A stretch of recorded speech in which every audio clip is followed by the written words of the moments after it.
ಕರ್ತನಲ್ಲಿ ಪ್ರಿಯ ಸಹೋದರ ಸಹೋದರಿಗಳೇ, ನಾವು ಡಿಸೆಂಬರ್ ತಿಂಗಳಿನಲ್ಲಿ ಪ್ರವೇಶಿಸಿದ್ದೇವೆ. ಸಾಧಾರಣವಾಗಿ ಡಿಸೆಂಬರ್ 25ನೇ ತಾರೀಕು ಕ್ರಿಸ್ಮಸ್ಗೆ ಮುಂಚೆ ಬರುವಂಥ 4 ಭಾನುವಾರಗಳು ಅಡ್ವೆಂಟ್ ಸಂಡೇಸ್ ಅಂತ ಹೇಳ್ತಾರೆ. ಈ ಅಡ್ವೆಂಟ್ ಸಂಡೇಸ್ ಅಂದರೆ ಅವರ ಬರುವಿಕೆಗೆ ಸಿದ್ಧತೆ ಪಡುವಂತೆ 4 ಭಾನುವಾರ 4 ವಿಷಯಗಳನ್ನ ನಮ್ಮ ಸ್ವಾಮಿ ಹುಟ್ಟುವುದಕ್ಕೆ ಮುಂಚಿತವಾಗಿ ಪಾರಂಪರ್ಯವಾಗಿ ಸಭೆಗಳಲ್ಲಿ ಮಾತಾಡೋದು ಉಂಟು. ನಾವು ಜನರಲಿ ಆ ರೀತಿ ಎಕ್ಸಾಕ್ಟಾಗಿ ಅದೇ ಥರ ಎವ್ರಿ ಇಯರ್ ಮಾಡೋದಿಲ್ಲ. ಆದರೆ ಈ ವರ್ಷ ಅದೇ ಥರ ಪ್ಯಾಟ್ರನ್ನ ನಾವು ನೋಡ್ಕೊಳ್ಳೋಣ. ಆ್ಯಕ್ಚುಲಿ ಹೋದ ಭಾನುವಾರನೇ ಅದು 4ನೇ ಭಾನುವಾರ ಆಗಿತ್ತು. ಆದರೆ ನಾವು ಈ 3 ಭಾನುವಾರ ಅಂತ ತಗೊಂಡು ಫೈನಲ್ಲು ಕ್ರಿಸ್ಮಸ್ ದಿವಸನೇ ನಾವು ನೋಡ್ಕೊಳ್ಳೋಣ. ಸೊ 4 ಅಂಶಗಳ ಬಗ್ಗೆ ಭಾನುವಾರಗಳು ಮಾತಾಡುವಾಗ ಮೊದಲನೇ ಅಂಶ ಏನಂದರೆ, ಯೇಸು ಸ್ವಾಮಿಯ ಬರುವಿಕೆಯಿಂದ ನಮಗೆ ಉಂಟಾದಂಥ ನಿರೀಕ್ಷೆ, the hope of the advent ಅಂತ ಇಂಗ್ಲೀಷ್ನಲ್ಲಿ ಹೇಳ್ತಾರೆ. ಸೊ ಇದರಲ್ಲಿ ನಮಗೆ ಸ್ವಾಮಿ ಹುಟ್ಟೋದ್ರಿಂದ ನಮಗೆ ಸಿಕ್ಕಿದಂಥ ಆ ನಿರೀಕ್ಷೆ, ಪ್ರವಚನಗಳಲ್ಲಿ ಹೇಳಿರುವಂಥ ವಚನಗಳು ಯೇಸು ಸ್ವಾಮಿನಲ್ಲಿ ನೆರವೇರುವಂಥದ್ದು, ಇದರಿಂದ ನಮಗೆ ಸಿಕ್ಕುವಂಥ ನಿರೀಕ್ಷೆ ಬಗ್ಗೆ ನಾವು ನೋಡ್ಕೊಳ್ಳುವಾಗ ಇದನ್ನು ಲೂಕ 1ನೇ ಅಧ್ಯಾಯ 26ರಿಂದ 37 ವಚನಗಳವರೆಗೂ ಕೊಡಲ್ಪಟ್ಟಿರುವಂಥ ಆ ಒಂದು ವಿಷಯನ ಇಟ್ಕೊಂಡು ನಾವು ಧ್ಯಾನಿಸೋಣ. ಲೂಕ 1ನೇ ಅಧ್ಯಾಯ 26ನೇ ವಚನ. 6ನೆಯ ತಿಂಗಳಲ್ಲಿ ದೇವರು ಗಬ್ರಿಯೇಲನೆಂಬ ತನ್ನ ದೂತನನ್ನು ಗಲಿಲಿಯ ಸೀಮೆಯ ನಜರೇತ್ ಎಂಬ ಊರಿಗೆ ಒಬ್ಬ ಕನ್ಯೆಯ ಬಳಿಗೆ ಕಳುಹಿಸಿದನು. ನೋಡಿದ್ರ? ಸೊ ದೇವರು ತನ್ನ ದೂತನನ್ನು ಒಂದು ಊರಿಗೆ ಕಳಿಸುವಂಥ ವಿಷಯ. ಸೊ ಅಲ್ಲಿ ನಾವು ನೋಡುವಾಗ ಮೊದಲನೇದಾಗಿ 6ನೇ ತಿಂಗಳಿನಲ್ಲಿ ಅಂತಾರೆ ನೋಡಿ ಇನ್ನೊಂದ್ಸತಿ. 6ನೆಯ ತಿಂಗಳಲ್ಲಿ ದೇವರು ಗಬ್ರಿಯೇಲನೆಂಬ ತನ್ನ ದೂತನನ್ನು ಗಲಿಲಿಯ ಸೀಮೆಯ ನಜರೇತ್ ಎಂಬ ಊರಿಗೆ ಒಬ್ಬ ಕನ್ಯೆಯ ಬಳಿಗೆ ಕಳುಹಿಸಿದನು. ಸೊ 6ನೇ ತಿಂಗಳಲ್ಲಿ ಕಳಿಸಿದ್ರು ಅಂದರೆ ಏನು, ಎಲ್ಲಿಂದ 6ನೇ ತಿಂಗಳು ಅನ್ನುವಾಗ ನಾವು 6 ತಿಂಗಳ ಹಿಂದೆ ಅದೇ ದೂತನ್ನು ದೇವರು ಜಕ್ಕಯ್ಯ ಅನ್ನೋ ಒಬ್ಬ ಯಾಜಕನ ಥರ ಕಳಿಸಿರ್ತಾರೆ. ಅವನಿಗೆ ಪ್ರತ್ಯಕ್ಷ ಆಗಿ ನಿನಗೂ ನಿನ್ನ ಹೆಂಡತಿಯಾದಂಥ ಎಲಿಜಬೆತ್ಗೂ ಒಂದು ಮಗು ಹುಡ್ತದೆ, ಅವನ ಹೆಸರು ಜಾನ್ ಅಂತ ಹೇಳಿರ್ತಾರಲ್ಲ, ಆ ಒಂದು ಸನ್ನಿವೇಶ. ಸೊ ಅದು ಹೇಳಿದ ನಂತರ 6 ತಿಂಗಳ ನಂತರ ಈಗ ದೇವರು ಗಬ್ರಿಯೇಲನ ಈಗ ಮತ್ತೆ ಒಂದು ಊರಿಗೆ ಕಳಿಸ್ತಿದ್ದಾರೆ ಅನ್ನುವಾಗ, ಅದು ಊರು ಯಾವ ಊರು ಅನ್ನುವಾಗ ಗಲಿಲಿ ಸೀಮೆಯಲ್ಲಿ ಇರುವಂಥ ನಜರೇತ್ ಎಂಬ ಒಂದು ಊರಿಗೆ ಕಳಿಸ್ತಾರೆ ಅಂತಾರೆ. ಸೊ ಸಹೋದರ ಸಹೋದರಿ, ಈ ಗಲಿಲಿ ಸೀಮೆ ಅಂದರೆ ಗಲಿಲಿ ಡಿಸ್ಟ್ರಿಕ್ಟಲ್ಲಿರುವಂಥ ಈ ನಜರೇತ್ ಅನ್ನೋ ಒಂದು ಊರ ಬಗ್ಗೆ ನಾವು ನೋಡುವಾಗ ಈ 2 ಊರುಗಳು, ಡಿಸ್ಟ್ರಿಕ್ಟ್ ಮತ್ತು ಹಳ್ಳಿ ಕೂಡ ಭಾಳ ಒಂದು ದೊಡ್ಡ ನಗರಗಳಂತ ಹೇಳಲಿಕ್ಕಿಲ್ಲ. ಅಟ್ಲೀಸ್ಟು ಯೂದರ ಕಣ್ಣಿಗೆ ಅದು ಭಾಳ ಒಂದು ಕನಿಷ್ಠವಾದಂಥ ಪ್ಲೇಸಾಗಿ ಅದನ್ನು ಭಾವಿಸ್ತಿದ್ರು.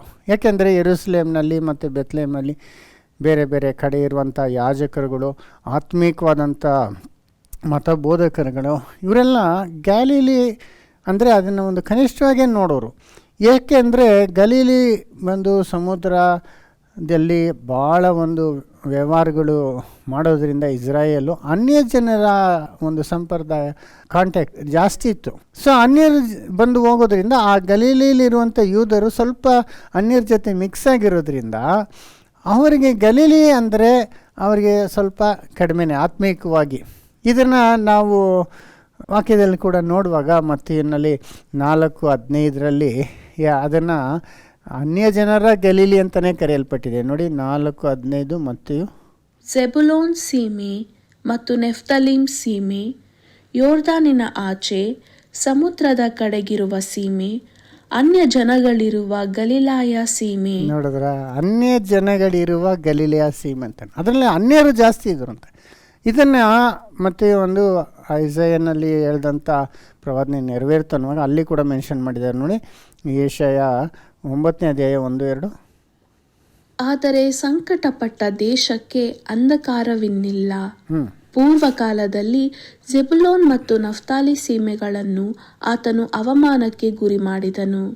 ಅನಂತರದಲ್ಲಿ ಯೋರ್ದನಿನ ಆಚೆಯ ಸೀಮೆ, ಸಮುದ್ರದ ಕಡೆಗಿರುವ ಸೀಮೆ, ಅನ್ಯ ಜನಗಳಿರುವ ಗಲಿಲಾಯ ಸೀಮೆ, ಈ ಪ್ರಾಂತ್ಯವನ್ನೆಲ್ಲ ಘನಪಡಿಸಿದ್ದಾನೆ. ಸೊ ಅನ್ಯ ಜನರಲ್ಲಿ ಇರುವಂಥ ಗಲಿಲಾಯ ಸೀಮೆ ಅಂತಾನೆ ಅದಕ್ಕೆ ಹೆಸರು ಕೂಡ ಕೊಡಲ್ಪಟ್ಟಿತ್ತು ಆ ಕಾಲದಿಂದಾನೆ. ಅದರಿಂದನೇ ಗಲಿಲಿ ಅಂದರೆ ಅದೊಂದು ತಿರಸ್ಕರವಾದಂಥ ಒಂದು ಯೂದರಿಗೆ ಒಂದು ಕನಿಷ್ಠವಾದಂಥ ಒಂದು ಸ್ಥಳವಾಗಿತ್ತು ಅಂತ ನೋಡ್ತೀವಿ. ಮತ್ತಲ್ಲ ಅಲ್ಲಿಂದ ಯಾವ ಒಂದು ಪ್ರವಾದಿನೂ ಬರೋದಿಲ್ಲ ಅನ್ನೋದು ಕೂಡ ಹೇಳ್ತಾರೆ. ಯೇಸು ಬಗ್ಗೆ ಕೆಲವರು ಡಿಫೆಂಡ್ ಮಾಡ್ಕೊಳ್ಳೋಂಥ ಸಂದರ್ಭದಲ್ಲಿ ಆಗ ಫರಿಸೇಯರು ಹೇಳೋಂಥ ಮಾತು ಕೂಡ ಇದೆ. 7ನೇ ಅಧ್ಯಾಯ ಯೋಹಾನ 51-52 ನಾವು ನೋಡ್ಬೋದು. ಅವನು ಅವರಿಗೆ, ನಮ್ಮ ಧರ್ಮಶಾಸ್ತ್ರವು ಮೊದಲು ಒಬ್ಬನನ್ನು ವಿಚಾರಿಸಿ ಅವನು ಮಾಡುವುದೇನೆಂದು ತಿಳುಕೊಳ್ಳದೆ ಅವನ ವಿಷಯವಾಗಿ ತೀರ್ಪು ಮಾಡುವುದುಂಟೆ ಎಂದು ಹೇಳಿದ್ದಕ್ಕೆ, ನೋಡಿದ್ರೆ ಹಂಗೆ ಹೇಳ್ತಾರೆ, ಧರ್ಮಶಾಸ್ತ್ರ ಪ್ರಕಾರ ನಾವು ತಿಳ್ಕೊಂಡು ತೀರ್ಪು ಮಾಡಬೇಕು ಅಂತ ಹೇಳುವಾಗ ಆಗ ಏನು ಹೇಳ್ತಾರೆ ನೋಡಿ, ಅವರು, ನೀನು ಗಲಿಲಾಯದವನು, ಗಲಿಲಾಯದಲ್ಲಿ ಪ್ರವಾದಿ ಹುಟ್ಟುವುದೇ ಇಲ್ಲ, ವಿಚಾರಿಸಿ ನೋಡು ಅಂದರು. ನೀನು ಗಲಿಲಾಯವನ ಹಂಗೆ ಮಾಡ್ತಿದ್ದಿ, ಅವನಿಗೆ ಸಪೋರ್ಟ್ ಮಾಡಿಕೊಂಡು ಗಲಿಲಾಯದಿಂದ ಯಾವ ಪ್ರವಾದಿನೂ ಹುಟ್ಟು ಬರುವುದಿಲ್ಲ ಅಂತ ಹೇಳ್ತಾ ನೋಡ್ತೀವಿ. ಆ್ಯಕ್ಚುಲಿ ಆ ಥರ ಒಂದು ಒಪಿನಿಯನ್ ಇತ್ತು ಗಲೀಲಿ ಬಗ್ಗೆನೇ. ಅದರಲ್ಲಿ ಇವ್ರು ಅಂದ್ಕೊಂಡಿದ್ದೇನೋ ನಿಜ ಅಲ್ಲ. ಯಾಕಂದರೆ 2 ಪ್ರವಾದಿಗಳು, ದೊಡ್ಡ ಪ್ರವಾದಿಗಳು ಗಲೀಲಿ ಸೀಮೆಯಿಂದನೇ ಬಂದಿರ್ತಾರೆ. ಅವ್ರು ಯಾರಂದರೆ ಒಂದು ಯೋನ ಪ್ರವಾದಿ ಮತ್ತು ಇನ್ನೊಂದು ಎಲಿಯಾ ಪ್ರವಾದಿ ಕೂಡ ಆ ಸೀಮೆಯಿಂದ ಬಂದಿರ್ತಾನೆ. ಆದರೆ ಅವರು ಅದನ್ನು ಇಗ್ನೋರ್ ಮಾಡಿ ಗಲೀಲಿ ಅಂದರೆ ಯಾವ ಒಂದು ಪ್ರವಾದಿ ಕೂಡ ಅಲ್ಲಿಂದ ಬರೋದಿಲ್ಲ ಅನ್ನೋ ಒಂದು ನಿರ್ಧಾರಕ್ಕೆ ಬಂದಿರ್ತಾರೆ. ಅದು ಗಲೀಲಿಯ ಬಗ್ಗೆ ಅವ್ರಿಗಿದ್ದಂಥ ಒಂದು ಆಲೋಚನೆ. ಗಲೀಲಿ ಆ ಥರ ಒಂದು ಸ್ಥಿತಿಲಿ ಇತ್ತು ಅನ್ನೋದು ಕೂಡ ನಾವು ನೋಡ್ಬೋದು. ಹಾಗಿರುವಾಗ ಆ ಗಲೀಲಿ ಸೀಮೆದಲ್ಲಿರುವಂಥ ನಾಜರೇತ್ ಅಂತಾರೆ ನೆಕ್ಸ್ಟು. ಈ ನಾಜರೇತ್ ಕೂಡ ಬಹಳ ಒಂದು ಕನಿಷ್ಠವಾದಂಥ ಒಂದು ಯಾರಿಗೂ ಗೊತ್ತಿಲ್ಲದಂಥ ಒಂದು ಗ್ರಾಮ ಅಂತ ಹೇಳ್ಬೋದು, ಒಂದು ವಿಲೇಜ್ ಅಂತ ಹೇಳ್ಬೋದು. ಇದ್ರ ಬಗ್ಗೆ ಅಳವಡಿಕೆಯಲ್ಲಿ ಎಷ್ಟು ಪ್ರವಾದನೆಗಳಿದೆ ಯೇಸು ಬಗ್ಗೆ. ಆದರೆ ನಜರೇತ್ ಅನ್ನೋ ಒಂದು ಹೆಸರನ್ನ ಒಂದು ಕಡೆನೂ ಉಪಯೋಗಿಸಿಲ್ಲ ಕೂಡ. ಆ ಥರ ಒಂದು ನಗರ ಅದು ನಜರೇತ್ ಅಂದರೆ ಆ ಕಾಲದಲ್ಲಿ ಯಾರಿಗೂ ಗೊತ್ತಿಲ್ಲ, ಯಾರೂ ಗಮನಿಸೋದಿಲ್ಲ. ಆ ಥರ ಒಂದು ಚಿಕ್ಕ ಒಂದು ಯಾವ ಒಂದು ಶ್ರೇಷ್ಠತೆಯೂ ಇಲ್ಲದಂಥ ಒಂದು ಊರಾಗಿತ್ತು. ಆದರೆ ಅದರ ಬಗ್ಗೆ ಮತ್ತೀಗ ನಜರೇತಿಂದ ಬಂದ ನನ್ನ ಒಂದು ಪ್ರವಾದನೆ ಇದೆ ಅನ್ನುವಾಗ ಅಲ್ಲಿ ಕೂಡ ಹೆಸರಿಲ್ಲ. ಅದು ನಜರೇತನ ಆ ಹೆಸರನ್ನ ಅರ್ಥನ ಅವರು ತಕ್ಕೊಂಡು ಆ ನಜರೇತ್ ಅಂತ ಮೆನ್ಷನ್ ಮಾಡ್ತಾರೆ. ಅದನ್ನು ಮತ್ತೆ 2:23 ನೋಡಿ. ಮತ್ತು ನಜರೇತ್ ಎಂಬ ಊರಿಗೆ ಬಂದು ಅಲ್ಲಿ ಮನೆ ಮಾಡಿಕೊಂಡು ಇದ್ದನು. ಇದರಿಂದ ನಜರಾಯನೆಂಬ ಹೆಸರು ಆತನಿಗೆ ಬರುವುದು ಎಂಬುದಾಗಿ ಪ್ರವಾದಿಗಳಿಂದ ಹೇಳಿರುವ ಮಾತು ನೆರವೇರಿತು. ನಜರಾಯನೆಂಬ ಹೇಳಲ್ಪಡುವನೆಂಬ ಮಾತು ಅನ್ನೋದು ಕೂಡ ಬೈಬಲ್ನಲ್ಲಿ ಇಲ್ಲ ಆ್ಯಕ್ಚುಲಿ. ಆದರೆ ಮತ್ತೆ ಬಂದು ಎಕ್ಸಾಜರೇಟ್ ಮಾಡೋದು ನಮಗೆಲ್ಲ ಗೊತ್ತಿದೆ. ಇರೋದನ್ನ ಸ್ವಲ್ಪ ಇಟ್ಕೊಂಡು ಅದನ್ನು ಡಬಲ್ ಮಾಡಿ ದೊಡ್ಡದಾಗಿ ಹೇಳೋವಂಥದ್ದು ಹೇಳ್ತಾರೆ. ಆದರೆ ಇದನ್ನ ಬೇರೆ ನಾವು ಸುವಾರ್ತೆಗಳನ್ನ ನೋಡಲ್ಲ. ಇದು ಅವ್ರು ಹೇಳುವಾಗ ಒಂದು ಮಾತ್ರ ತಗೊಬೋದು. ಅದೇನೆಂದರೆ ಒಂದು ಪ್ರವಾದನೆ ಇದೆ, ಅದನ್ನು ಇಟ್ಕೊಂಡು ಇವ್ರು ಹೇಳಿರ್ಬೋದೇನೋ ಅಂತ ನಾವು ಎಕ್ಸ್ಪ್ಲನೇಷನ್ನು ಮಾಡಬೇಕಾಗ್ತದೆ. ಅದು ಯಾವುದಂದರೆ ಐಸಾಯ 11ನೇ ಅಧ್ಯಾಯ 1ನೇ ವಚನ. ಇಷಯನ ಬುಡದಿಂದ ಒಂದು ಚಿಗುರು ಒಡೆಯುವುದು, ಅದರ ಬೇರಿನಿಂದ ಹೊರಟ ತಳಿರು ಫಲಿಸುವುದು. ನೋಡಿದ್ರೆ ಅದರ ಬೇರು, ಇಷಯನ ಬೇರು, ಒಂದು ಚಿಗುರು ಅಂತಾರಲ್ಲ, ಆ ಒಂದು ಪ್ರಾಫೆಸಿ ಮಾತ್ರ ನಾವು ಇಂಟರ್ಪ್ರಿಟ್ ಮಾಡಿ ಇಲ್ಲಿ ನೆರವೇರ್ತು ಅಂತ ಮತ್ತೆ ಹೇಳಿದ್ದಾನೆ ಅಂತ ತಗೊಬೋದು ಅಷ್ಟೇ. ಇದು ಸ್ವಲ್ಪ ಒಂದು ಲಾಂಗ್ ಶಾಟ್ ಅಂತ ಹೇಳ್ಬೋದು. ಆದರೆ ಅದರಲ್ಲಿ ಬ್ರ್ಯಾಂಚ್ ಅಂತ ಬರುತ್ತಲ್ಲ, ಒಂದು ಚಿಗುರು ಒಂದು ಕೊಂಬೆ ಅಂತ. ನಜರೇತ್ ಅಂದರೆ ಆ ಹೀಬ್ರೂನಲ್ಲಿ ಒಂದು ಕೊಂಬೆ ಅಂತ. ಸೊ ಅದನ್ನು ಇಟ್ಕೊಂಡು ಮತ್ತೆ ಆ ಒಂದು ಪ್ರವಾದನೆ ನೆರವೇರ್ತು ಅಂತ ಹೇಳಿರ್ಬೋದು. ತಪ್ಪ. ನಜರೇತ್ ಬಗ್ಗೆ ವಿಶೇಷವಾಗಿ ಎಲ್ಲೂ ಯಾವ ಪ್ರವಾದನೆಯಲ್ಲಿ ಕೂಡ ಹೇಳಲ್ಪಟ್ಟಿಲ್ಲ. ಇನ್ಫ್ಯಾಕ್ಟು ಶಿಷ್ಯರಲ್ಲಿ ಫಿಲಿಪ್ಪು ಫಸ್ಟು ಯೇಸುನ ಅವನು ತಿಳ್ಕೊಂಡು ಮೀಟ್ ಮಾಡಿ ಆಮೇಲೆ ನತಾನಿಯಲ್ ಹತ್ರ ಹೋಗಿ ನಮಗೆ ನಾವು ಹುಡುಕುವಂಥ ಮೋಶೆ ಬರೆದಿರುವಂಥ ಪ್ರವಾದಿ ಸಿಕ್ಬಿಟ್ಟಿದ್ದಾನೆ ಅಂತ ಹೇಳುವಾಗ ಅದು ಯಾರು ಅಂದರೆ ನಜರೇತಿಂದ ಬಂದಂಥ ಯೇಸು ಅನ್ನುವಾಗ ನತಾನಿಯಲ್ ಏನು ಹೇಳ್ತಾನೆ ನೋಡಿ. ಯೋಹಾನ 1ನೇ ಅಧ್ಯಾಯ 46ನೇ ವಚನ.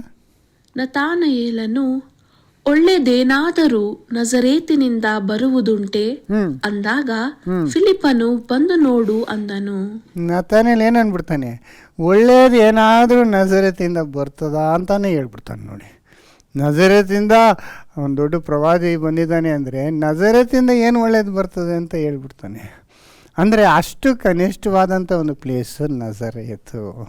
ನೋಡಿ, ಅಲ್ಲಿದ್ದಂಥ ಒಂದು ಸ್ತ್ರೀ, ಅವಳ ಬಳಿಗೆ ದೇವರ ದೂತನ ಕಳಿಸ್ತಾನೆ ಅನ್ನುವಾಗ ಈ ನಗರಗಳು ಯಾವ ಥರ ಒಂದು ಡಿಸ್ಪೈಸ್ಡಾಗಿ, ತಳ್ಳಲ್ಪಟ್ಟದಾಗಿ ಇತ್ತು ಅನ್ನೋದನ್ನ ನಾವು ತಿಳ್ಕೊಬೋದು. ಅಂಥ ಒಂದು ಪ್ಲೇಸ್ನಲ್ಲಿ ದೇವರು ತನ್ನ ದೂತನ್ನು ಕಳಿಸಿ ಈ ದೊಡ್ಡ ಕಾರ್ಯನ ಮಾಡುವಾಗ ನಾವು ಏನು ತಿಳ್ಕೊಬೋದಂದರೆ, ನಾವು ಯಾವ ಒಂದು ಕನಿಷ್ಠವಾದಂಥ ಒಂದು ಪ್ಲೇಸಲ್ಲಿ ಇದ್ರೂ ದೇವರ ಕೃಪೆ ನಮಗೆ ಸಿಕ್ಬೋದು. There is hope for the hopeless ಅಂತ ನಾವು ಚೆನ್ನಾಗಿ ತಿಳ್ಕೊಬೋದು ಅಲ್ವರ.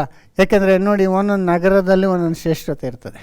ಈಗ ನಮ್ಮ ಇಂಡಿಯಾನಲ್ಲಿ ಬ್ಯಾಂಗ್ಳೂರು ಸಿಟಿ ಅಂದರೆ ಇಮಿಡಿಯೇಟಾಗಿ ಹೇಳ್ತಾರೆ ಅದು IT ಕ್ಯಾಪಿಟಲ್, IT ಸಿಟಿ ಅಂತಲೇ ಹೇಳ್ಬಿಡ್ತಾರೆ. ಯಾಕಂದರೆ ಇಲ್ಲಿರುವಷ್ಟು ಇಂಜಿನಿಯರ್ಗಳು ಎಲ್ಲೂ ಇಲ್ಲ.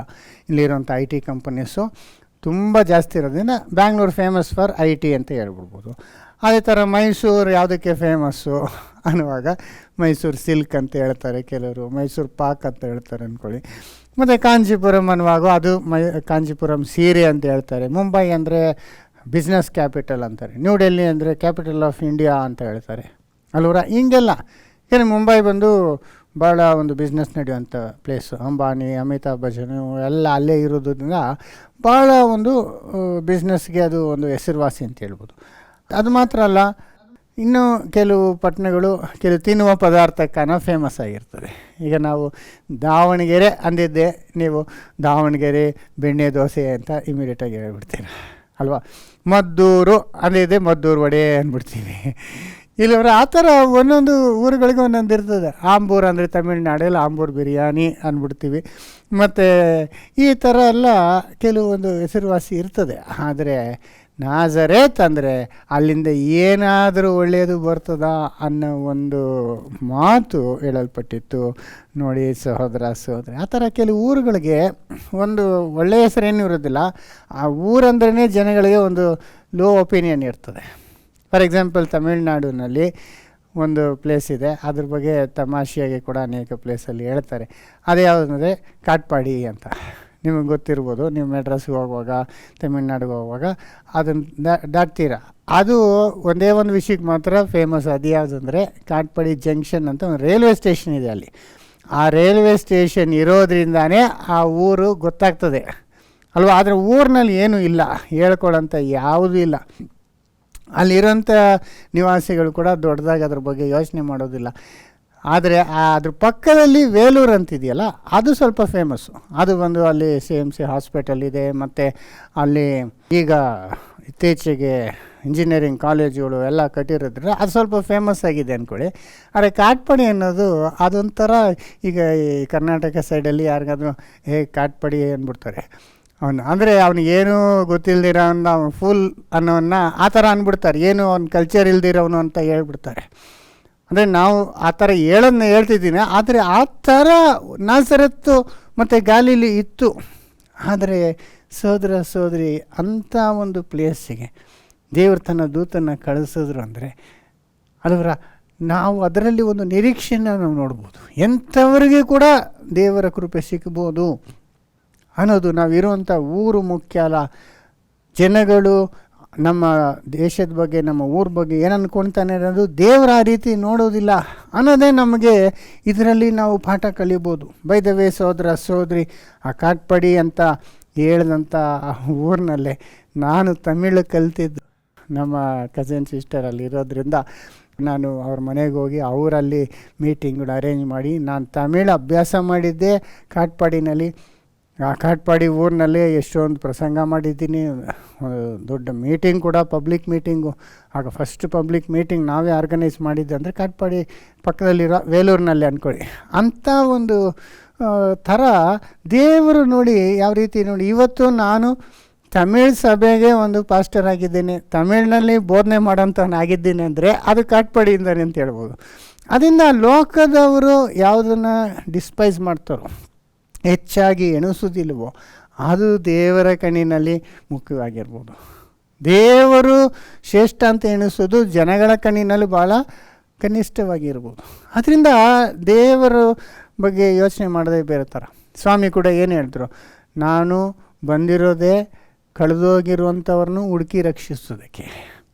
ಅವ್ರು ಬಂದಿದ್ದೆ ಕಾಣದು ಹೋದಂಥವ್ರಿಗಾಗಿ, ಸ್ವಸ್ಥರಿಗೋಸ್ಕರ ಬರಲಿಲ್ಲ, ರೋಗಿಗಳಿಗೋಸ್ಕರ ಬಂದೆ, ಕೆಟ್ಟೋಗಿರುವಂಥದ್ದನ್ನು ಸರಿಪಡಿಸೋದಕ್ಕಾಗಿ ಬಂದೆ, ಮತ್ತು ಬಡವರಿಗೆ ಸುವಾರ್ತೆಯನ್ನು ಸಾರೋದಕ್ಕೆ ಬಂದೆ ಅಂತಲೇ ಹೇಳ್ತಾರೆ. ಅವರು ಕಳಿಸಲ್ಪಟ್ಟಿದ್ದು ಬಡವರಿಗೆ ಸುವಾರ್ತೆಯನ್ನು ಸಾರೋದು.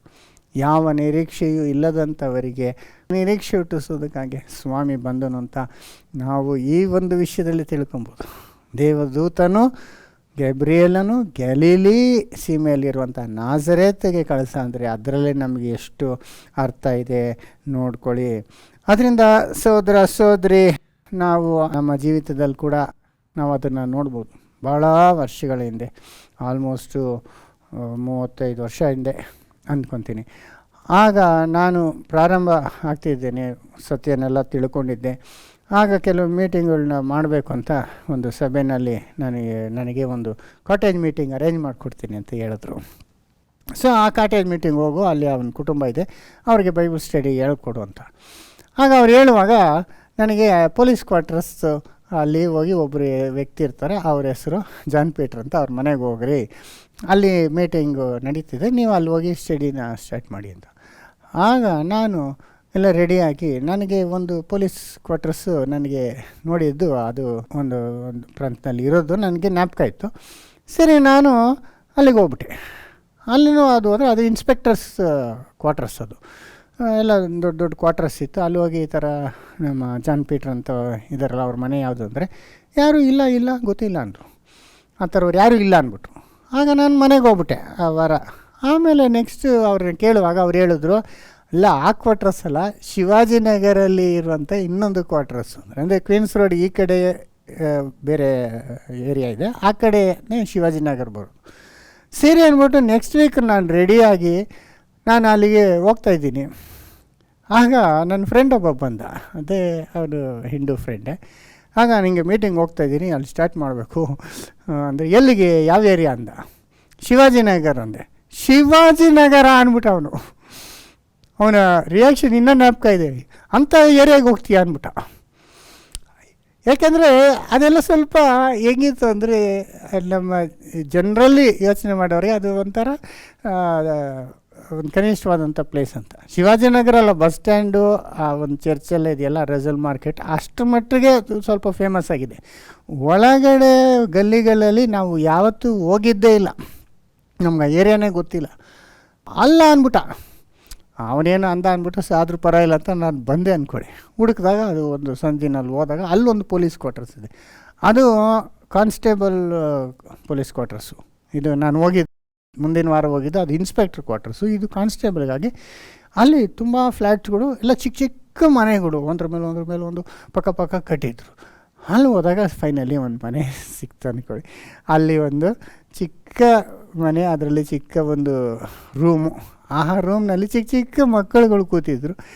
ಆಮೇಲೆ ಅವರ ಸಹೋದರಿ ಇದ್ದರು, ಮತ್ತು ಇನ್ನೊಂದು ಇವನ ಸಹೋದರಿ ಕೂಡ ಇತ್ತು. ಅಲ್ಲಿ ನನ್ನ ದೇವರು ಕಳಿಸಿದ್ರು. ಅಂಥ ಒಂದು ಪ್ಲೇಸಲ್ಲಿ ನಾನು ಕಲಿತ್ಕೊಂಡೆ. ನಿಜವಾಗ್ಲೂ ಪ್ರಸಂಗ ಮಾಡೋದು ಬರೋದಿಲ್ಲ, ನಾನು ಅವ್ರಿಗೆ ಹೇಳ್ತಾನೆ ನಾನು ಕಲಿತ್ಕೊಂಡೆ, ಅವ್ರಿಗೂ ವಾಕ್ಯ ಹೇಳ್ಕೊಂಡೆ ಬಂದೆ. ಆಮೇಲೆ 1-2 ವರ್ಷ ಆದ ನಂತರ ನನಗೆ ಅಲ್ಲೇ ನನ್ನ ಲೈಫ್ ಪಾರ್ಟ್ನರ್ ಕೂಡ ಅಲ್ಲೇ ಸಿಕ್ಕಿದ್ರು. ನನಗೆ ಇಷ್ಟು ವರ್ಷ ನನಗೆ ಸಪೋರ್ಟಿವ್ ಆಗಿರುವಂಥ ಆ ಒಂದು ವೈಫ್ ಅಂದರೆ ನನ್ನ ಹೆಂಡತಿ ಆಗೋಳು ಅಂತೇಳಿ ಕೂಡ ಅದೇ ಏರಿಯಲ್ಲೇ ಸಿಕ್ಕಿದ್ರು. ನಿಜವಾಗ್ಲೂ ನೋಡುವಾಗ ನಾವು ಏನೋ ಶಿವಾಜಿನಗರ ಅಂದ್ಕೊತೀವಿ, ಕಾಟ್ಪಾಡಿನ ಅಂದ್ಕೊತೀವಿ, ಇಲ್ಲ ನಾಜರೇತ್ ಅಂದ್ಕೊತೀವಿ. ಆದರೆ ಅಂಥ ಕಡೆಯಲ್ಲಿ ನಮಗೆ ದೇವರು ಬೇಕಾದದನ್ನ ಕೊಡ್ತಾರೆ ನೋಡಿ ಅಲ್ವರ. ನನಗೆಷ್ಟು ಟ್ರೈನಿಂಗ್ ಅಲ್ಲೇ ಆಯಿತು, ಕಲ್ತ್ಕೊಂಡೆ. ನಾನು ಮಾತ್ರ ಅಲ್ಲ, ನನಗಿಷ್ಟು ವರ್ಷ ನನಗೆ ಸಪೋರ್ಟಿವ್ ಆಗಿರುವಂಥ ಒಳ್ಳೆ ಹೆಂಡತಿ ಕೂಡ ಅಲ್ಲೇ ಸಿಕ್ಕಿದ್ರು. ನನ್ನ ಲೈಫಲ್ಲಿ ಎಷ್ಟು ಒಂದು ಆಶೀರ್ವಾದ ಸಿಕ್ತು. ದೇವರು ಬೇಕಂತಲೇ ಅದನ್ನು ಆ ಥರ ಇಡ್ತಾರೆ. ಆಗ ಔಟ್ವರ್ಡಾಗಿ ಅಂದರೆ ಬಾಹ್ಯಿಕವಾಗಿ ಇಂಥ ಲೌಕಿಕವಾಗಿ ಮನಸ್ಸಿರುವಂಥವ್ರಿಗೆ ಅದು ಸಿಕ್ಕೋದಿಲ್ಲ. ನೋಡಿದ್ರೆ ಅಂಥ ಮನಸ್ಸು ಇರೋರಿಗೆ ಖಂಡಿತ ಮರೆಮಾಚಿ ನಿಜವಾಗಲೂ ದೇವರ ಒಂದು ಕೃಪೆನ ಹುಡ್ಕೊಂಥವ್ರು, ಸತ್ಯವನ್ನು ಹುಡ್ಕೊಂಥವ್ರಿಗೆ ಸಿಕ್ಕಬೇಕು ಅಂತ. ಆ ಥರನೇ ಬೈಬಲ್ನಲ್ಲಿ ಕೂಡ ಇದೆಯಲ್ಲ, ಪರಲೋಕದ ನಿಧಿ ನಿಕ್ಷೇಪಗಳು ಮಣ್ಣಿನ ಘಟ್ಟಗಳಲ್ಲಿ ದೇವರು ಇಟ್ಟಿದ್ದಾನೆ ಅಂತ. ಆ ಥರ ಔಟ್ವರ್ಡ್ ಮುಖ್ಯ ಅಲ್ಲ, ಒಳಗಡೆ ಏನಿದೆ ಅನ್ನೋದೇ ಮುಖ್ಯ. ದೇವರ ಮಕ್ಕಳು ನೋಡಿ ಎಂತೆಂಥ ಪ್ಲೇಸಸ್ಸಲ್ಲಿ ಕೂಡ ಇರ್ಬೋದು, ಅದನ್ನೇ ನಾವು ಇಲ್ಲಿ ತಿಳ್ಕೊಬೋದು. ನಾವಿರೋಂಥ ಏರಿಯಾ ಮುಖ್ಯ ಅಲ್ಲ, ನಾವಿರೋಂಥ ಮನೆ ಎಷ್ಟು ದೊಡ್ಡದು ಇಲ್ಲ ಎಷ್ಟು ಚಿಕ್ಕದು ಅದು ಮುಖ್ಯ ಅಲ್ಲ. ಯಾಕಂದರೆ ಭಾಳ ಜನ ಔಟ್ವರ್ಡೇ ನೋಡೋದು. ನನಗೆ ಜ್ಞಾಪಕ ಬರ್ತದೆ, ಅದೇ ಸಮಯದಲ್ಲಿ ಇನ್ನೊಂದು ಮೀಟಿಂಗ್ ಕೂಡ ನಾನು ಕಂಡಕ್ಟ್ ಮಾಡೋಕ್ಕೆ ಹೋಗ್ತಿದ್ದೆ. ಅದೇ ಹಿಂಗೆ ಯಾರೋ ಒಬ್ಬರು ಗೊತ್ತಿರೋರು ಹೇಳಿ, ಅದು ಕ್ರಿಶ್ಚಿಯನ್ ಫ್ಯಾಮ್ಲಿನೇ. ನಾನು ಆ ಕಾಲದಲ್ಲಿ ಎಷ್ಟು ದೂರ ಹೋಗ್ತಾಯಿದ್ದೆ ಗೊತ್ತಾ. ಆಗ ಇದಿತ್ತು ಲೂನಾ ಅನ್ನೋದು ಒಂದಿತ್ತು. ಆ ಲೂನಾನಲ್ಲಿ ಮೊಪೇಡಲ್ಲಿ ಅಷ್ಟು ದೂರ ಹೋಗಿ ಅಲ್ಲಿ ಬೈಬಲ್ ಸ್ಟಡಿ ಮಾಡ್ತಾರೆ. ಅಲ್ಲೊಂದು ಕ್ರಿಶ್ಚಿಯನ್ ಫ್ಯಾಮ್ಲಿನೇ. ಅವರಿಗೆ ಬೈಬಲ್ ಸ್ಟಡಿ ಹೇಳುವಾಗ ಅವ್ರಿಗೆ ಮಕ್ಕಳುಗಳೆಲ್ಲ ಇದ್ದರು, ಹೆಣ್ಮಕ್ಳೆಲ್ಲ ಚಿಕ್ಕ ಚಿಕ್ಕ ಮಕ್ಕಳೆಲ್ಲ ಇದ್ದರು. ಸರಿ, ಅಲ್ಲಿ ಕಂಟಿನ್ಯೂ ಆಗಿ ನಡೀತಾ ಇತ್ತು. ಅವರು ಒಂದು ದಿವಸ ನಿಮ್ಮ ಮನೆ ಕಡೆ ಬರ್ತೀನಿ ಅಂತ ನಮ್ಮ ಮನೆಗೆ ಬಂದರು. ಆಗ ನಾವು ಇದ್ದಿದ್ದು ಪ್ಯಾಲೇಸ್ ಕ್ವಾರ್ಟರ್ಸಲ್ಲಿ. ಪ್ಯಾಲೇಸ್ ಅಂದರೆ ದೊಡ್ಡ ಒಂದು ಕಾಂಪೌಂಡ್ ಇರುವಂಥ ಒಂದು ಜಾಗ, 400 ಎಕರೆ. ಅದರಲ್ಲಿ ಪ್ಯಾಲೇಸ್ ಅಂದರೆ ರಾಜರ ಒಂದು ಸ್ಟಾಫ್ಗಾಗಿ ಒಂದು ಕ್ವಾರ್ಟರ್ಸ್ ಇತ್ತು. ಅದೆಲ್ಲ ಹಳೇ ಕಾಲದ ಬಿಲ್ಡಿಂಗ್ಗಳು. ಅಲ್ಲಿ ಒಂದು ಲೈನಲ್ಲಿ ಫುಲ್ಲು ಪ್ಯೂನ್ಸ್ ಇರೋರು. ಇನ್ನೊಂದು ಸೈಡಲ್ಲಿ ಒಂದು 4 ಮನೆ ಮಾತ್ರ ದೊಡ್ಡ ಮನೆಗಳು, ಅಲ್ಲಿ ಆಫೀಸರ್ಸ್ ಕ್ವಾರ್ಟರ್ಸ್ ಇತ್ತು. ಅದರಲ್ಲಿ ಒಂದು ಕ್ವಾರ್ಟರ್ಸ್ ನಮಗೆ ಸಿಕ್ಕಿತ್ತು. ಆಗ ಅದು ಮನೆ ದೊಡ್ಡದಾಗಿತ್ತು, ಹಾಲು ಇದೆಲ್ಲ ದೊಡ್ಡದಾಗಿತ್ತು, ಕಿಚನಲ್ಲಿ ತುಂಬ ದೊಡ್ಡದಾಗಿತ್ತು. ಆದರೆ ಆ ಮನೆ ಬಂದು ಹೆಂಚಿನ ಮನೆ, ಹಳೇ ಮನೆಗಳು, ಹೆಂಚಿರೋಂಥ ಮನೆ.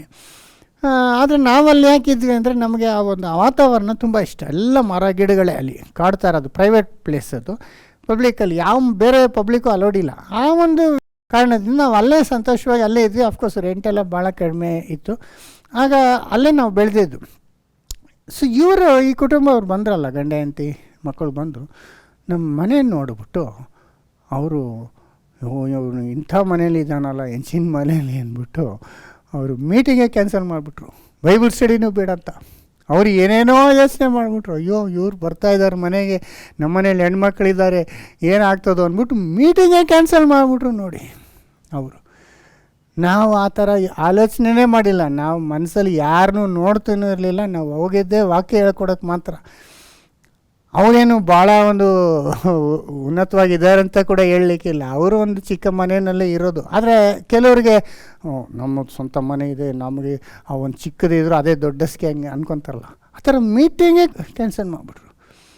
ನೋಡಿದ್ರೆ ಅವ್ರಿಗೆ ಅವರು ಔಟ್ವರ್ಡ್ ನೋಡಿದ್ರೆ ಬಾಹ್ಯಿಕವಾಗಿ ನೋಡಿ ಎಷ್ಟು ಮುಖ್ಯವಾದಂಥ ಸತ್ಯಗಳನ್ನ ಅವ್ರು ಕಳ್ಕೊಂಡ್ರು. ನಿಜವಾಗ್ಲೂ ನಾನು ನೋಡ್ಬೇಕಾದ್ರೆ ಆಮೇಲೆ ನನಗೆ ಗೊತ್ತಾಯಿತು, ಅವರ ಮಗಳಿಗೆ ಒಂದು ದೊಡ್ಡ ಆಕ್ಸಿಡೆಂಟಾಗಿ ಭಾಳ ಒಂದು ಟ್ರಾಜಿಡಿನಲ್ಲಿ ಹೋಗ್ಬಿಡ್ತು ಫ್ಯಾಮಿಲಿ. ಅದೇ ಅವರು ದೇವರ ವಾಕ್ಯಕ್ಕೆ ಬೆಲೆ ಕೊಟ್ಟಿದ್ರೆ ಎಷ್ಟು ಡಿಫ್ರೆಂಟಾಗಿ ಇದ್ದಿರ್ತಿತ್ತು. ಅರೆ ಅಂಥ ಒಂದು ಕಾರಣದಿಂದನೇ ದೇವರು ನಿಜವಾಗ್ಲೂ ಸತ್ಯವನ್ನು ಹುಡುಕುವವರಿಗೆ ಕೊಡ್ತಾರೆ. ಈ ಔಟ್ವರ್ಡ್ ನೋಡೋರಿಗೆ ಹಂಗೆ ಔಟ್ವರ್ಡ್ ನೋಡ್ಕೊಂಡು ಹೋಗ್ತಾ ಇರ್ತಾರೆ. ಎಷ್ಟೋ ಜನ ಬಂದು ನನ್ನ ನೋಡಿಬಿಟ್ಟು, ನನ್ನ ಅಪಿಯರೆನ್ಸು, ನಾನು ಗಡ್ಡ ದಾಡಿ ಬಿಟ್ಟಿರೋದು ಇದು ನೋಡಿಬಿಟ್ಟು ಇವ್ರು ಏನು ಹೇಳ್ತಾನೆ ಅಂತ ಹೋಗ್ಬಿಟ್ಟಿರೋರು ಇದ್ದಾರೆ. ಎಷ್ಟೊಂದು ಕಡೆ ಪಬ್ಲಿಕ್ ಮೀಟಿಂಗಲ್ಲಿ ಕೆಲವ್ರಿಗೆ ನಾನು ನೋಡಿದ್ರೇ ಭಯ ಆಗ್ತಾಯಿತ್ತಂತೆ.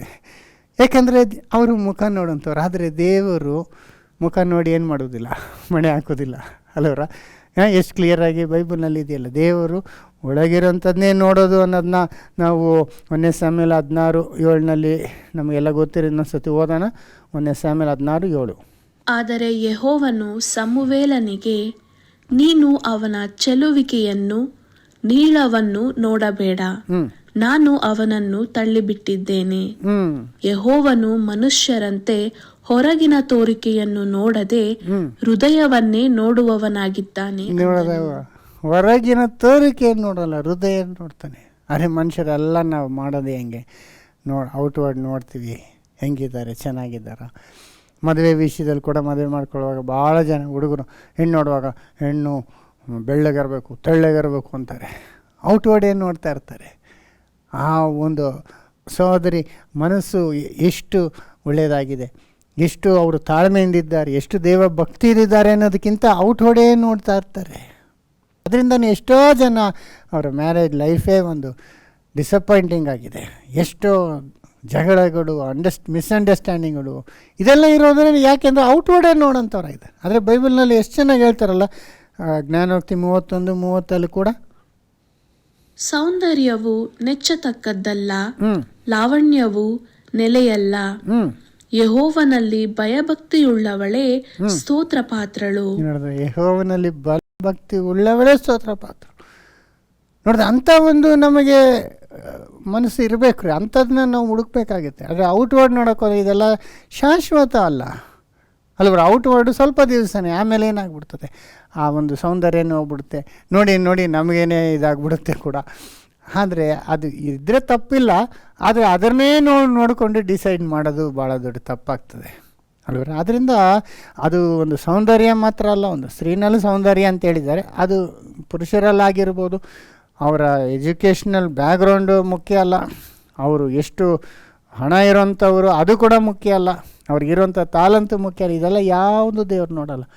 ನಿಜವಾಗ್ಲೂ ದೇವರು ಲೋಕದಲ್ಲಿರುವಂಥ ಜ್ಞಾನಿಗಳನ್ನ, ಐಶ್ವರ್ಯವಂತವ್ರನ್ನ, ಇವ್ರನ್ನೆಲ್ಲ ಬಿಟ್ಟು ಲೋಕದಲ್ಲಿರುವಂಥ ಕನಿಷ್ಠವಾದವ್ರನ್ನೇ ಅವರು ಆರಿಸ್ಕೊಂಡಿದ್ದಾರೆ ಅಲ್ಲವ್ರ. ಅದನ್ನು ನಾವು ಎಷ್ಟು ಚೆನ್ನಾಗಿ ನಾವು ನೋಡ್ಬೋದು ಅಂದರೆ, ಆ ದೇವದೂತನು ಯಾರ ಮನೆಗೆ ಹೋದ, ಒಂದು ಕನ್ಯಾ ಸ್ತ್ರೀ ಅಲ್ವರ, ಆ ಮೇರಿ ಮನೆಗೆ. ಆ ಮೇರಿ ನೋಡಿ ಎಲ್ಲಿದ್ಲು, ಗ್ಯಾಲಿಲಿ ಸೀಮಾದ ನಾಜರೇತನ ಚಿಕ್ಕ ಹಳ್ಳಿನಲ್ಲಿದ್ದ. ಮೋಸ್ಟ್ ಪ್ರಾಬಬಲ್ ಅವಳು ಒಂದು ಚಿಕ್ಕ ಮನೆಯಲ್ಲಿ ಇದ್ದಿರ್ಬೋದು. ಅವನು ಚಿಕ್ಕ ಹುಡುಗಿರಿ, 14-16 ವಯಸ್ಸು ಅಷ್ಟೇ. ಆ ಕಾಲದಲ್ಲ ಬೇಗ ಮದುವೆ ಮಾಡಿಬಿಡು, ಹಾಗೆ ಎಂಗೇಜ್ಮೆಂಟ್ ಆಗಿತ್ತಂದರೆ. ಇವಾಗಲೂ ಕೂಡ ಕೆಲವು ಊರುಗಳಲ್ಲೆಲ್ಲ, ಹಳ್ಳಿಗಳಲ್ಲಿ ಚಿಕ್ಕ ವಯಸ್ಸಲ್ಲೇ ಮಾಡಿಬಿಡ್ತಾರೆ, 14 ಬರೋ ಅಷ್ಟೊತ್ತಿಗೆ ಮಾಡಿಬಿಡ್ತಾರೆ ಮದುವೆ. ಆ ಕಾಲದಲ್ಲಿ ಖಂಡಿತ ಅವಳು ಅಷ್ಟೇ ಒಂದು ಟೀನೇಜರ್ ಆಗಿರ್ಬೋದು. ಅಷ್ಟು ಚಿಕ್ಕ ಹುಡುಗಿನ ದೇವರು ಮೀಟ್ ಮಾಡೋಕ್ಕಾಗಿ ತನ್ನ ದೂತನ್ನು ಕಳಿಸ್ತಾರೆ ನೋಡಿ. ಎಷ್ಟು ದೊಡ್ಡ ದೊಡ್ಡ ಜ್ಞಾನಿಗಳಿದ್ರು, ಅವನ್ನೆಲ್ಲ ಬಿಟ್ಬಿಟ್ರು ದೇವರು. ಒಂದು ಚಿಕ್ಕ ಹುಡುಗಿ ಹತ್ರ ಹೋಗಿ ನೋಡಿ, ಆ ಚಿಕ್ಕ ಹುಡುಗಿಯ ತಂದೆ ತಾಯಿ ಹತ್ರನೂ ಹೋಗಿ ಮಾತಾಡಲಿಲ್ಲ. ಆ ದೂತ ಡೈರೆಕ್ಟಾಗಿ ಆ ಹುಡುಗಿ ಹತ್ರ ಹೋಗಿ ಈ ರೀತಿ ಮಾತಾಡಿ ಅವಳನ್ನ ಸೆಲೆಕ್ಟ್ ಮಾಡೋದನ್ನ ನೋಡ್ತೀವಿ ಅನ್ನುವಾಗ ದೇವರು ಖಂಡಿತವಾಗಲೂ ಬಹಳ ಜ್ಞಾನಿಗಳು, ಭಾಳ ಹೈ ಲೆವೆಲಲ್ಲಿ ಇರೋಂಥವ್ರನ್ನ ದೇವರು ಆರಿಸಿ ಹುಡುಕೋದಿಲ್ಲ ನೋಡಿ. ಅದನ್ನೇ ನಾವು 1 ಕೊರಿಂಥಿ 1:26 ಕೂಡ ನೋಡ್ಬೋದು. ಸಹೋದರರೇ, ದೇವರು ನಿಮ್ಮನ್ನು ಕರೆದಾಗ ಎಂತಹವರನ್ನು ಕರೆದನೆಂದು ಆಲೋಚಿಸಿರಿ. ನಿಮ್ಮೊಳಗೆ ಲೌಕಿಕ ದೃಷ್ಟಿಯಲ್ಲಿ ಜ್ಞಾನಿಗಳು ಅನೇಕರಿಲ್ಲ, ಅಧಿಕಾರಿಗಳು ಅನೇಕರಿಲ್ಲ, ಕುಲೀನರು ಅನೇಕರಿಲ್ಲ. ನೋಡಿದ್ರೆ ಬಲಹೀನವಾದವರನ್ನು, ಬಡವರನ್ನು, ಗಣನೆಗೆ ಬಾರದವರನ್ನು ದೇವರು ಆರಿಸ್ಕೊಂಡಿದ್ದಾರೆ. ಯಾಕೆ ಅಂದರೆ ಅಂಥವರ ಮುಖಾಂತರ ದೇವರ ಮಹಿಮೆಯನ್ನು ತೋರ್ಪಡಿಸ್ತಾರೆ ದೇವರು. ಜ್ಞಾನಿ ಅಂದರೆ ಅವನ ಸ್ವಂತ ಜ್ಞಾನದಿಂದ ಅವನು ಮಾತಾಡ್ತಿದ್ದಾನೆ, ಅವನು ಜ್ಞಾನಿಯಾಗಿರೋದ್ರಿಂದ, ಅವನು ಐಶ್ವರ್ಯಂತನಾಗಿರೋದ್ರಿಂದ, ಸೌಂದರ್ಯವಾಗಿರೋದ್ರಿಂದ ಅವ್ರನ್ನ ದೇವರು ಆರಿಸ್ಕೊಂಡ್ರು ಅಂತ ಯಾರು ಹೇಳಲಿಕ್ಕಾಗೋದಿಲ್ಲ. ಇವಾಗ ನಾವು ಮನುಷ್ಯರು ಹಂಗೆ ಮಾಡ್ತೀವಲ್ಲ, ಅದೇ ಥರನೇ ಬಿಹೇವ್ ಮಾಡ್ತೀವಿ. ನೋಡೋಕೆ ಅವ್ನು ಚೆನ್ನಾಗಿದ್ರೆ ಅವ್ರನ್ನ ರೆಸ್ಪೆಕ್ಟ್ಫುಲ್ಲಾಗಿ ಮಾತಾಡೋದು, ಅವ್ರನ್ನ ಪ್ರೀತಿ ಮಾಡೋದು ಅಲ್ವರ. ಆದರೆ ಕನಿಷ್ಠವಾದವ್ರನ್ನ ನಾವು ತಿರಸ್ಕಾರ ಮಾಡ್ತಾಯಿರ್ತೀವಿ. ದೇವರು ಹಂಗೆ ಮಾಡಿಬಿಟ್ರೆ ಆವಾಗ ಕನಿಷ್ಠವಾದವರು ಎಲ್ಲೋಗ್ಬೇಕು. ಅದರಿಂದ ದೇವರು ಅಂಥವನ್ನೆಲ್ಲ ಬೈಪಾಸ್ ಮಾಡಿ ಲೋವೆಸ್ಟ್ ಆಫ್ ದ ಲೋನ ಅಂಥವ್ರನ್ನೇ ದೇವರು ಆರಿಸಿ ತೆಗೆದುಕೊಳ್ತಾರೆ. ನಾನು ಭಾಳ ವರ್ಷಗಳು ಯೋಚನೆ ಮಾಡಿದ್ದೀನಿ, ದೇವರು ನನ್ನನ್ನೇ ಯಾಕೆ ಕರೆದ್ರು, ನನ್ನ ಒಬ್ಬನಿಗಾಗಿ ತನ್ನ ದೂತನ್ನು ಕಳಿಸಿದ್ರು, ಎಲ್ಲ ನನ್ನ ಸೇವೆಯಲ್ಲಿ ಕರೆದ್ರು, ಇಷ್ಟು ಗುಡಾರ್ಥಗಳನ್ನು ತಿಳ್ಕೊಂಡು ದೇವರ ಮಕ್ಕಳಿಗೆ ಪ್ರಸಂಗ ಮಾಡುವಂತೆ ನನ್ನ ಯಾಕೆ ಕರೆದ್ರು ಅನ್ನುವಾಗ ನಮ್ಮ ಕುಟುಂಬದಲ್ಲೇ ನಾನೇ ಬಲಹೀನವಾದವನು ಅಂತ ಇರಬೇಕು. ಅದಕ್ಕೆ ನನ್ನ ಸೆಲೆಕ್ಟ್ ಮಾಡಿದ್ರು. ಇಡೀ ನಮ್ಮ ವಂಶದಲ್ಲೇ ಆ್ಯನ್ಸಿಸ್ಟ್ರಿಯಲ್ಲೇ ನಾನೇ ಲೋವೆಸ್ಟಾಗಿದ್ದಿರಬೇಕು, ವೀಕೆಸ್ಟಾಗಿ ಭಾಳ ಕೆಳಗಿನ ಮಟ್ಟದಲ್ಲಿ ಇದ್ದಿರಬೇಕು. ಅದಕ್ಕೆ ದೇವರು ನನ್ನ ಸೆಲೆಕ್ಟ್ ಮಾಡಿದ್ದಾರೆ. ಆಗ ದೇವರು ನನ್ನ ಮುಖಾಂತರ ಮಾಡುವಂಥ ಕೆಲಸಗಳು ಅದು ಅವರ ಮಹಿಮೆಗಾಗಿರ್ತದೆ, ನಾವು ಏನು ಕೊಚ್ಕೊಳ್ಳೋದಕ್ಕೆ ಆಗೋದಿಲ್ಲ. ಆ ಥರ ದೇವರು ಬಲಹೀನವಾದವರನ್ನು, ತಳ್ಳಲ್ಪಟ್ಟವರನ್ನು, ಇನ್ಫ್ಯಾಕ್ಟ್ ಫೂಲ್ಸ್ ಅಂತಲೇ ಇದೆ, ಬುದ್ಧಿಹೀನರನ್ನು ತೆಗೆದುಕೊಂಡು, ಬಾಲಕರನ್ನು ತೆಗೆದುಕೊಂಡು ಜ್ಞಾನಿಗಳನ್ನು ನಾಚಿಕೆ ಪಡಿಸಿದ್ದಾನೆ ಅಂತಲೇ ಹೇಳ್ಬಿಟ್ರು. ಅದರಿಂದ ದೇವರ ಆಲೋಚನೆಗಳೇ ಬೇರೆ, ನಮ್ಮ ಆಲೋಚನೆಗಳ ಥರ ಇರಲ್ಲ ದೇವರು. ಆಕಾಶಕ್ಕೂ ಭೂಮಿಗೂ ಎಷ್ಟು ವ್ಯತ್ಯಾಸ. ಆ ಥರ ನಾವು ಯೋಚನೆ ಮಾಡೋದೇ ಒಂಥರ, ಮನುಷ್ಯರು ನೋಡೋದೇ ಒಂಥರ, ಅರೆ ದೇವರು ನೋಡೋದೇ ಇನ್ನೊಂಥರ ಅನ್ನೋದು ಈ ವಿಷಯಗಳಲ್ಲಿ ನಮ್ಗೆ ಎಷ್ಟು ಚೆನ್ನಾಗಿ ಗೊತ್ತಾಗ್ತದೆ ರೀ. ಸೋದರ ಸೋದರಿ, ಎಂಥವರೆಗೂ ಒಂದು ನಿರೀಕ್ಷೆ ದೇವರು ಕೊಡೋಂಥವ್ರೆ. ಇನ್ಫ್ಯಾಕ್ಟು ನಿರೀಕ್ಷೆ ಇಲ್ಲದವ್ರಿಗಾಗಿ ಹೋಪ್ಲೆಸ್ ಅಂತ ಹೇಳ್ತೀವಲ್ಲ, ಅವ್ರಿಗೇ ಹೋಪ್ ಕೊಡೋಂಥವರಾಗಿದ್ದಾರೆ ದೇವರು. ಅದಕ್ಕೆ ಇದೆಲ್ಲ ಅಂಥ ಒಂದು ಪ್ರಾಂತದಲ್ಲಿರುವಂಥ ಅಂಥ ಒಂದು ಬಡ ಸ್ತ್ರೀಯ ಥರ ದೇವರು ತನ್ನ ದೂತನ್ನು ಕಳಿಸಿ ಅವ್ರ ಲೈಫ್ನ ಚೇಂಜ್ ಮಾಡಿಬಿಟ್ರು ನೋಡಿ. ನನಗೆ ನಮ್ಮ ಸಭೆಯಲ್ಲಿ ಕೂಡ ಅನೇಕರು ಮದುವೆ ಆಗಬೇಕಾಗಿದೆ, ಅದು ಎಸ್ಪೆಷಲಿ ಹೆಣ್ಮಕ್ಳಿಗಾಗಿ. ಗಂಡು ಮಕ್ಕಳು ಇದ್ದಾರೆ, ಅವ್ರ ಬಗ್ಗೆ ನಾನು ಯಾವಾಗಲೂ ಪ್ರಾರ್ಥನೆ ಮಾಡ್ತಾನೇ ಇರ್ತೀನಿ. ದೇವರೇ, ಕೆಲವ್ರ ಬಗ್ಗೆ ಮಾಡುವಾಗ ಎಸ್ಪೆಷಲಿ ಅವರ ಸಿಚುವೇಶನ್ ನೋಡಿದ್ರೆ ಸ್ವಲ್ಪ ಸಿಕ್ಕೋದು ಕಷ್ಟ, ಅವರಿಗೆ ಮ್ಯಾಚ್ ಸಿಕ್ಕೋದು ಕಷ್ಟವಾಗಿರ್ತದೆ. ಈಗ ಚೆನ್ನಾಗಿ ಓದ್ಬಿಟ್ಟಿದ್ದಾರೆ, ನೋಡೋಕೆ ಚೆನ್ನಾಗಿದ್ದಾರೆ, ಈಸಿಯಾಗಿ ಸಿಕ್ಬಿಡ್ತದೆ ಅಂದ್ಕೊಳ್ಳಿ. ಆದರೆ ಕೆಲವರು ಅವರ ಇರುವಂಥ ಸಿಚುವೇಶನ್ನು ಆರ್ಥಿಕವಾಗಿರ್ಬೋದು, ಇಲ್ಲಾಂದರೆ ಬೇರೆ ರೀತಿಯಲ್ಲಿ ಕೂಡ ಅವರಿಗೆ ಸ್ವಲ್ಪ ಕಷ್ಟವಾದ ಅಂಥವ್ರ ಬಗ್ಗೆ ನಾನು ಹೆಚ್ಚಾಗಿ ಚಿಂತೆ ಮಾಡ್ತಿದ್ದೆ. ಇವ್ರಿಗೆಲ್ಲ ಹೆಂಗಪ್ಪ ನಾವು ಹುಡುಕೋದು ಮ್ಯಾಚ್ನ, ಯಾವಾಗ ಇವ್ರಿಗೆ ಹೆಂಗೆ ಮದುವೆ ಆಗ್ತದೆ ಅಂತ ಯೋಚನೆ ಮಾಡ್ತಿದ್ದೆ. ನಿಜವಾಗ್ಲೂ ಈ ಒಂದು ರೀಸೆಂಟಲ್ಲಿ ಜಸ್ಟ್ ವಾರಗಳು ದಿವಸಗಳು ವ್ಯತ್ಯಾಸದಲ್ಲಿ 5 ಮದುವೆ ಫಿಕ್ಸ್ ಆಗಿದೆ ನೋಡಿ. ಆಲ್ರೆಡಿ ಒಂದು ಮದುವೆ ಆಯಿತು, ಇನ್ನು 4 ಇದರಲ್ಲಿದೆ. ಇದರಲ್ಲಿ 5ರಲ್ಲಿ 4 ಬಂದು ಹೆಣ್ಮಕ್ಕಳದೆ. ಇದು ಒಂದೊಂದು ಆಗಿದ್ದು ಯಾವ ರೀತಿ ಅಂದರೆ ಅಷ್ಟು ಒಂದು ಆಶ್ಚರ್ಯವಾಗಿದೆ. ಆ ಥರ ಆಶ್ಚರ್ಯ ರೀತಿನೆಲ್ಲ ಮದುವೆಗಳು ಫಿಕ್ಸ್ ಆಗಿ ನೆರವೇರ್ತೀನಿ. ನಾವು ನೋಡುವಾಗ ನಾನು ಅಂದ್ಕೊಳ್ತೀನಿ, ನಿಜವಾಗ್ಲೂ ಯಾವುದು ಕಷ್ಟ ಅನಿಸುತ್ತೋ ಅಂಥನ್ನೇ ದೇವರು ಫಸ್ಟ್ ನೆರವೇರಿಸ್ಬಿಡ್ತಾರೆ ಅಲ್ವರ. ಭಾಳ ಚೆನ್ನಾಗಿ ಓದಿ ಎಲ್ಲ ಮಾಡಿರೋರಿಗೆ ಆಗ್ತಿಲ್ಲ, ಆದರೆ ಆ ಥರ ಇರೋಂಥವ್ರಿಗೆ ದೇವರ ಕೃಪೆ ಹೆಚ್ಚಾಗಿ ಸಿಕ್ಕಿದೆ ಅನ್ನೋದು ನಾವು ನೋಡುವಾಗ ನಿಜವಾಗ್ಲೂ ನಾವು ಎಂಥ ಒಂದು ದುರವಸ್ಥೆಯಲ್ಲಿ ಇದ್ದರೂ ದೇವರು ನಿರೀಕ್ಷೆಯನ್ನು ಕೊಡುವಂಥವ್ರನ್ನಾಗಿದೆ. ಅಂಥವ್ರಿಗೂ ನಿರೀಕ್ಷೆ ಇದೆ ಅನ್ನೋದೇ ನಾವು ಈ ಒಂದು ಸನ್ನಿವೇಶದಲ್ಲಿ ತಿಳ್ಕೊಳ್ಬೋದು. ಅದರಿಂದ ಅದನ್ನು ಇನ್ನೊಂದು ಸತಿ ಓದೋಣ. ಲೂಕ 1ನೇ ಅಧ್ಯಾಯದಲ್ಲಿ ಆ ಕನ್ಯೆ ಸ್ತ್ರೀ ಬಗ್ಗೆ ಹೇಳ್ತಾರೆ ನೋಡಿ, 1:26-27.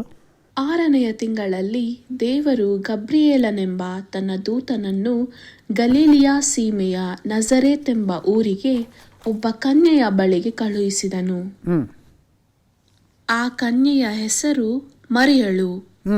ಆಕೆಯು ದಾವೀದನ ಮನೆತನದ ಯೋಸೇಫನೆಂಬ ಪುರುಷನಿಗೆ ನಿಶ್ಚಿತಾರ್ಥವಾಗಿದ್ದಳು. ಅವರ ಹೆಸರೇ ಮರಿಯಾ. ಆ ಥರ ದೇವರು ಆ ದೂತನ್ನು ಕಳಿಸಿಲ್ಲ ಅಂತಿದ್ರೆ ಅವ್ರ ಬಗ್ಗೆ ಯಾರಿಗೂ ಗೊತ್ತಿರ್ತಿರ್ಲಿಲ್ಲ, ಅವ್ರು ಯಾವ ಪ್ರಾಮುಖ್ಯತೆಗೂ ಬರ್ತಿರಲಿಲ್ಲ. ನೋಡಿದ್ರ, ಅಂಥ ಒಂದು ಏದೋ ರಿಮೋಟ್ ಪ್ಲೇಸಲ್ಲಿ ಒಂದು ಚಿಕ್ಕ ಒಂದು ಸ್ಥಳದಲ್ಲಿ ಇದ್ದಂಥ ಒಂದು ಸ್ತ್ರೀ ಅಲ್ವರ, ಮರಿಯಾನ ಒಂದು ಸ್ತ್ರೀ. ಅದರಿಂದ ಆ ಸ್ತ್ರೀಗೆ ದೇವರು ಆ ಕೃಪೆನ ಕೊಡುವುದು. ಆ ದೂತನು ಬಂದು ಆತನು ಹೇಳುವಂಥ ಮಾತುಗಳನ್ನು ನೋಡಿ ಏನಂದರೆ, ನೀನು ದೇವರ ಕೃಪೆಯನ್ನು ಹೊಂದಿದ್ದೀಯಾ ಅಂತ ಹೇಳ್ತಾರೆ ನೋಡಿ. ನೆಕ್ಸ್ಟು, ಆ ದೂತನು ಆಕೆಯ ಬಳಿಗೆ ಬಂದು, ದೇವರ ದಯೆ ಹೊಂದಿದವಳೆ, ನಿನಗೆ ಶುಭವಾಗಲಿ, ನೋಡಿದ್ರ, ಕರ್ತನು ನಿನ್ನ ಸಂಗಡ ಇದ್ದಾನೆ ಅಂದನು. ದೇವರ ದಯವನ್ನು ಹೊಂದಿದವಳೆ, ನಿನಗೆ ಶುಭವಾಗಲಿ, ಕರ್ತನು ನಿನ್ನೊಂದಿಗೆ ಇದ್ದಾನೆ. ನೋಡಿದ್ರ, ಎಂಥವ್ರ ಜೊತೆ ದೇವರಿದ್ದಾರೆ ನೋಡಿ. ನಾವು ಯಾರ ಕಣ್ಣಿಗೂ ನಾವು ಕಾಣಿಸೋದಿಲ್ಲ, ಯಾರಿಗೂ ನಾವು ಬೇಕಿಲ್ಲ, ಯಾವುದೋ ರಿಮೋಟ್ ಪ್ಲೇಸಲ್ಲಿ ನಾವು ಇದ್ದೀವಿ. ಆದರೆ ಅಂಥವ್ರ ಮನೆಗೆ ಹುಡುಕೊಂಡು ದೇವರ ದೂತ ಬಂದು, ನೀನು ದೇವರ ದಯನ ಹೊಂದಿದ್ದೀಯಾ ಅಲ್ವರ. ನಾವು ನಮ್ಮನ್ನೇ ನಾವು ಪುಷ್ ಮಾಡಿಕೊಂಡು ನಮ್ಮ ಪ್ರಯತ್ನದಿಂದ ಎಲ್ಲ ಮಾಡಬೇಕು, ನಮ್ಮ ಜ್ಞಾನದಿಂದ ಮಾಡ್ಕೊಬೇಕನ್ನೋದಿಲ್ಲ. ದೇವರು ನಮ್ಮನ್ನು ಮೇಲಕ್ಕೆ ತರಬೇಕಂದ್ರೆ ನಾವು ಎಲ್ಲೇ ಇದ್ರೂ ಪರವಾಗಿಲ್ಲ, ದೇವರ ದೂತನ್ನು ಹುಡುಕೊಂಡು ಬಂದು ಅವ್ರನ್ನ ಮೀಟ್ ಮಾಡ್ತಾರೆ ನೋಡಿ. ಅದರಲ್ಲೇ ದೇವರ ಕೃಪೆ ನಾವು ಎಷ್ಟು ತಿಳ್ಕೊಬೋದು. 2 ಸತಿ ಮಾತಾಡ್ತಾರೆ, ದೇವರ ದಯೆ ಹೊಂದಿದವಳೆ ಅಂತ 30ನೇ ವಚನದಲ್ಲಿ ಕೂಡ ನೋಡಿ. ಆ ದೂತನು ಆಕೆಗೆ, ಮರಿಯಳೆ, ಹೆದರಬೇಡ, ನಿನಗೆ ದೇವರ ದಯೆ ದೊರಕಿತು. ಹೆದರಬೇಡ, ದೇವರ ದಯೆ ದೊರಕಿದೆ. ನಿಜವಾಗ್ಲೂ ನೋಡಿ, ನಮ್ಮ ಜೀವಿತದಲ್ಲಿ ಕೂಡ ನಾವು ನೋಡುವಾಗ ನಾವು ಹೆಂಗಿದ್ವಿ, ನನ್ನ ಬಗ್ಗೆ ನಾನು ಯಾವಾಗಲೂ ಯೋಚನೆ ಮಾಡ್ತೀನಿ. ಒಂದು ಜಸ್ಟ್ ಯುವಕನಾಗಿದ್ದೆ ನಾನು ಅಷ್ಟೇ, ಯಾವ ಒಂದು ಎಜುಕೇಷನ್ ಕ್ವಾಲಿಫಿಕೇಷನ್ ಇಲ್ಲ, ಜ್ಞಾನ ಇಲ್ಲ, ಸ್ಕಿಲ್ ಇಲ್ಲ, ನನಗೆ ಯಾವ ಒಂದು ಟ್ಯಾಲೆಂಟು ಇಲ್ಲದವನಾಗಿ ಇದ್ದೆ ನಾನು. ಆದರೆ ನನ್ನಂಥವನಿಗೆ ದೇವರು ಕೃಪೆ ಕೊಟ್ಟರು ನೋಡಿ. ನಮ್ಮ ಮನೆಗೂ ತನ್ನ ದೂತನ್ನು ಕಳಿಸಿದ್ರು ನೋಡಿದ. ದೇವರು ತನ್ನ ದೂತನ್ನು ಕಳಿಸಿ ಆತನು ಬಂದು ನಮಗೆ ವಾಕ್ಯವನ್ನು ಹೇಳಿಕೊಟ್ಟದ್ರಿಂದ, ಅವರ ಹೆಸರು ಚಾರ್ಲ್ಸ್ ಜಯಪ್ಪ ಅಂತ, ಮೈಸೂರಿಂದ ಬಂದು ಬೆಂಗಳೂರಿನಲ್ಲಿ ಒಂದು 4-5 ಮನೆಯಲ್ಲಿ ಮೀಟಿಂಗ್ ಮಾಡಿಬಿಟ್ಟು ಹೋಗೋರು. ಅಂಥವರು ನಮ್ಮ ಮನೆಗೆ ಬಂದರು. ನಮ್ಮ ಮಾಮನೇ ಅವ್ರಿಗೆ ಮೈಸೂರಲ್ಲಿ ಗೊತ್ತಿತ್ತು. ಹೀಗೆ ನಮ್ಮ ಮನೆಗೆ ಕರ್ಕೊಂಡ್ಬಂದರು, ಕಳಿಸಿದ್ರು. ಅವರು ಬಂದರು ನಮ್ಮ ಮನೆಗೆ. ಬಂದು ವಾಕ್ಯನ ಹೇಳ್ಕೊಳ್ಳೋಕ್ಕೆ ಸ್ಟಾರ್ಟ್ ಮಾಡಿದ್ರು. ನಮ್ಮ ಲೈಫೇ ಚೇಂಜ್ ಆಗೋಯ್ತು. ನಾನು ಎಂಥ ಒಂದು ಪ್ರಯೋಜನವಿಲ್ಲದ ಒಂದು ಯುವಕನಾಗಿದ್ದೆ. ದೇವರು ತನ್ನ ದೂತನನ್ನು ನಮ್ಮ ಮನೆಗೆ ಕಳಿಸದೆ ಹೋಗಿದ್ದರೆ ನನ್ನ ಜೀವಿತ ಏನಾಗಿರ್ತಿತ್ತು ಅಂತ ಯೋಚನೆ ಮಾಡಿದ್ರೆ ಭಯ ಆಗುತ್ತೆ. ನನಗೆ ಫ್ಯೂಚರೇ ಇರಲಿಲ್ಲ.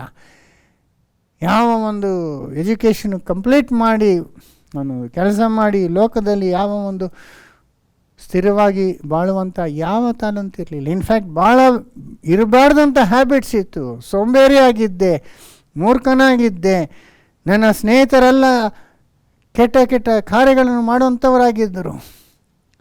ಆ ಒಂದು ದೇವರ ಮನುಷ್ಯನು ನಮ್ಮ ಮನೆಗೆ ಬಂದು ವಾಕ್ಯವನ್ನು ಹೇಳದೆ ಹೋಗಿದ್ದರೆ ನನ್ನ ಜೀವಿತ ಯಾವಾಗಲೂ ಮುಗಿದೋಗ್ತಿತ್ತು. ಸೋದರ ನಿಜವಾಗ್ಲೂ ಹೇಳ್ಬೇಕಾದ್ರೆ ನಮ್ಮ ಫ್ರೆಂಡ್ಸು ನನ್ನ ಜೊತೆಗಿದ್ದವರು ಎಷ್ಟೋ ಜನ ಕುಡುಕರಾದರು, ಎಷ್ಟೋ ಜನ ಹಾಳಾಗಿ, ಒಬ್ಬನಂತೂ ಹುಚ್ಚ ಆಗಿಬಿಟ್ಟ, ಇನ್ನೊಬ್ಬ ಏಡ್ಸ್ ಬಂದು ಸತ್ತೋದ. ನಿಜವಾಗ್ಲೂ ಹೇಳ್ಬೇಕಂದ್ರೆ ಯಾರೂ ಸಂತೋಷವಾಗಿಲ್ಲ. ಇಷ್ಟು ವರ್ಷ ಆದಮೇಲೆ ನಾನು ಇನ್ನೂ ಆರೋಗ್ಯವಾಗಿ ಸಂತೋಷವಾಗಿ ಇಷ್ಟು ದೊಡ್ಡ ಸಭೆಗೆ ಒಂದು ಪಾಸ್ಟರಾಗಿ ಅನೇಕರಿಗೆ ವಾಕ್ಯ ಹೇಳಿಕೊಂಡು ಇದ್ದೇನೆ ಅಂದರೆ ಅದು ಒಂದೇ ಒಂದು ಕಾರಣ, ದೇವರ ದಯೆ ನನಗೆ ಸಿಕ್ತು. ಅದು ಆ ದೇವರು ತನ್ನ ದೂತನನ್ನು ನಮ್ಮನೆ ಕಳಿಸಿದ್ರು ನೋಡಿ. ಅದು ನಮ್ಮ ಮನೆ ಇದ್ದಿದ್ದು ನಾನು ಹೇಳಿದ್ನಲ್ಲ, ಎಂಥ ಒಳಗಡೆ ರಿಮೋಟ್ ಪ್ಲೇಸಲ್ಲಿ ಇದು ಆ ಒಂದು ಪ್ಯಾಲೇಸ್ ದೊಡ್ಡ ಕಾಡು ಮಧ್ಯದಲ್ಲಿ ಇದ್ದಂಥ ಒಂದು ಕ್ವಾರ್ಟರ್ಸಲ್ಲಿ ಒಂದು ಚಿಕ್ಕ ಮನೆಯಲ್ಲಿದ್ದಂಥ ಅರೆ ದೇವರ ದೂತನು ಸೇವಕನ್ನು ಕಳಿಸಿ ದೇವರು ನಮಗೆ ಆ ದಯವನ್ನು ಪಡ್ಕೊಳ್ಳುವಂತೆ ಮಾಡಿದ್ರಂದರೆ ನಮಗೇನು ಗೊತ್ತಾಗ್ತದಂದರೆ ನಿರೀಕ್ಷೆ ಇಲ್ಲದವರಿಗೆ ನಿರೀಕ್ಷೆ ತರುವಂಥವನಾಗಿದ್ದಾನೆ ನಮ್ಮ ಕರ್ತನಾದ ಯೇಸು ಸ್ವಾಮಿ. ಅದಕ್ಕೇನೆ ದೇವರು ಕಳಿಸಿದ್ರು. ಕತ್ತಲಲ್ಲಿ ಕೂತಿರೋರಿಗೆ ಬೆಳಕಾಗಿ ಕಳಿಸಿದ್ರು, ಬಡವರಿಗೆ ಸುವಾರ್ತೆಯನ್ನು ಹೊಂದುವಂತೆ ಮಾಡಿದ್ರು. ಅದರಿಂದ ನಿಜವಾಗ್ಲೂ ಯೋಚನೆ ಮಾಡಬೇಕಾದ್ರೆ ನಮ್ಮ ಜೀವಿತದಲ್ಲಿ ಆ ಒಂದು ದೇವರ ಕೃಪೆ ಎಷ್ಟು ಮುಖ್ಯ ನೋಡಿ. ಈಗ ನೀವು ಆ ವಾಕ್ಯ ಕೇಳುವಂಥ ನಮ್ಮ ಸಭೆಯಲ್ಲಿರೋಂಥ ಒಬ್ಬೊಬ್ಬರು ಆಲೋಚನೆ ಮಾಡಿರಿ. ದೇವರು ನಿಮ್ಮನ್ನು ಆ ಕೃಪೆಯೊಳಗೆ ಸತ್ಯದೊಳಗೆ ತರದಿದ್ದರೆ ನಿಮ್ಮ ಜೀವಿತ ಏನಾಗಿರ್ತಾಯಿತ್ತು? ನಿಮ್ಮಲ್ಲಿ ಅನೇಕರು ರೋಮನ್ ಕ್ಯಾಥಲಿಕಲ್ಲಿ ವಿಗ್ರಹಾರಾಧನೆಗಳು ಮಾಡ್ಕೊಂಡಿದ್ದಿರ್ಬೋದು, ಅನ್ಯರಾಗಿರ್ಬೋದು, ಕ್ರೈಸ್ತರಾಗಿದ್ದರೂ ದೇವರೊಂದಿಗೆ ಒಂದು ಸಂಬಂಧವಿಲ್ಲದಂತೆ ಇದ್ದಂಥ ಜನಗಳಾಗಿದ್ದಿರ್ಬೋದು. ಅದೇ ಲೈಫಲ್ಲಿ ನಿಮ್ಮನ್ನ ಬಿಟ್ಬಿಟ್ಟಿದ್ದಿದ್ರೆ ಈ ಆಳವಾದ ಸತ್ಯ ವಾಕ್ಯವು ನಿಮಗೆ ಸಿಕ್ಕದೇ ಹೋಗಿದ್ದರೆ ನಿಮ್ಮ ಜೀವಿತ ಹೆಂಗಾಗಿರ್ತಾ ಇತ್ತು? ನೀವು ಯಾವ ರೀತಿ ಇದ್ದಿರ್ತೀರಿ? ಈಗ ಶಾಂತಿ ಸಮಾಧಿಯಿಂದ ನೀವು ಇದ್ದೀರಾ, ಒಂದು ನಿರೀಕ್ಷೆ ಉಳ್ಳವರಾಗಿದ್ದೀರಾ, ಎಷ್ಟು ಪ್ರಯೋಜನಕರವಾಗಿ ಇದ್ದೀರಾ.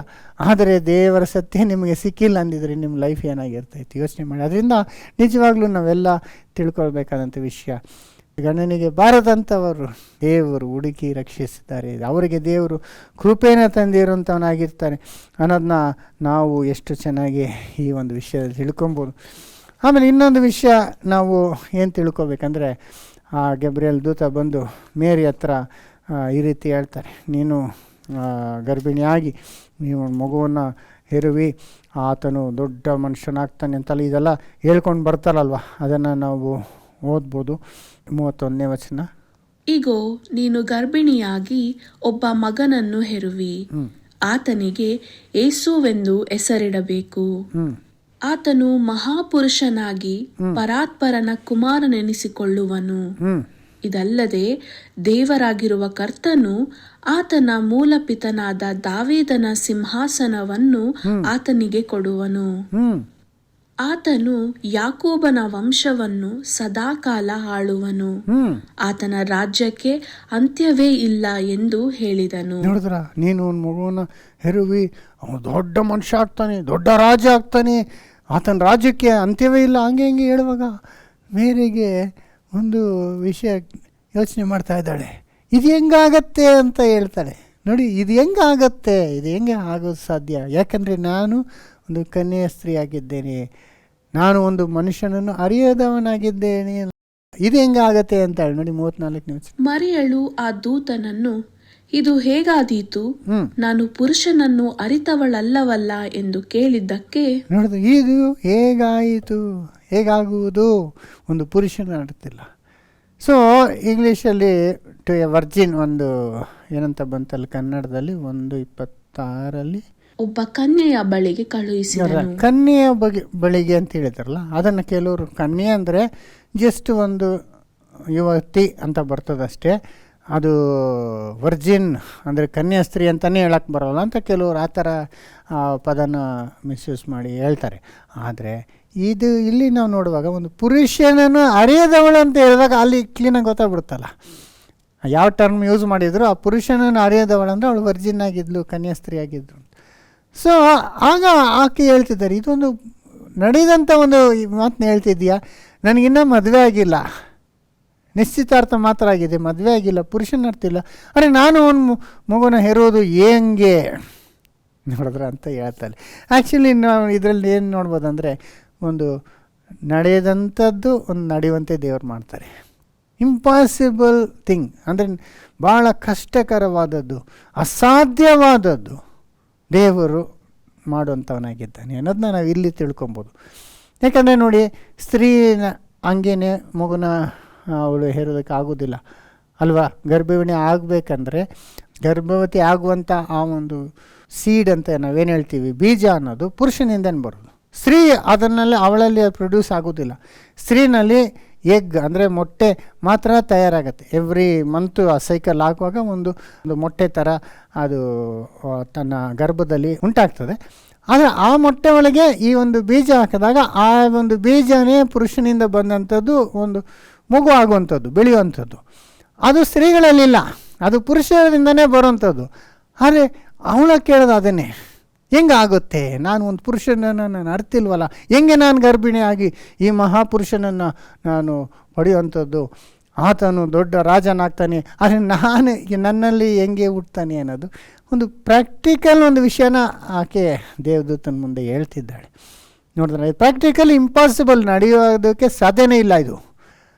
ಆಗಲೇ ಆ ದೇವದೂತ ಹೇಳೋದು, ಮನುಷ್ಯರಿಂದ ಆಗದಂಥದ್ದು ದೇವರಿಂದ ಸಾಧ್ಯ ಅಂತ ಹೇಳ್ತಾರೆ. ನೋಡಿ ಅಲ್ಲಿ 35ನೇ ವಚನ, ದೂತನು, ನಿನ್ನ ಮೇಲೆ ಪವಿತ್ರಾತ್ಮ ಬರುವುದು, ಪರಾತ್ಪರನ ಶಕ್ತಿಯ ನೆರಳು ನಿನ್ನ ಮೇಲೆ ಬೀಳುವುದು.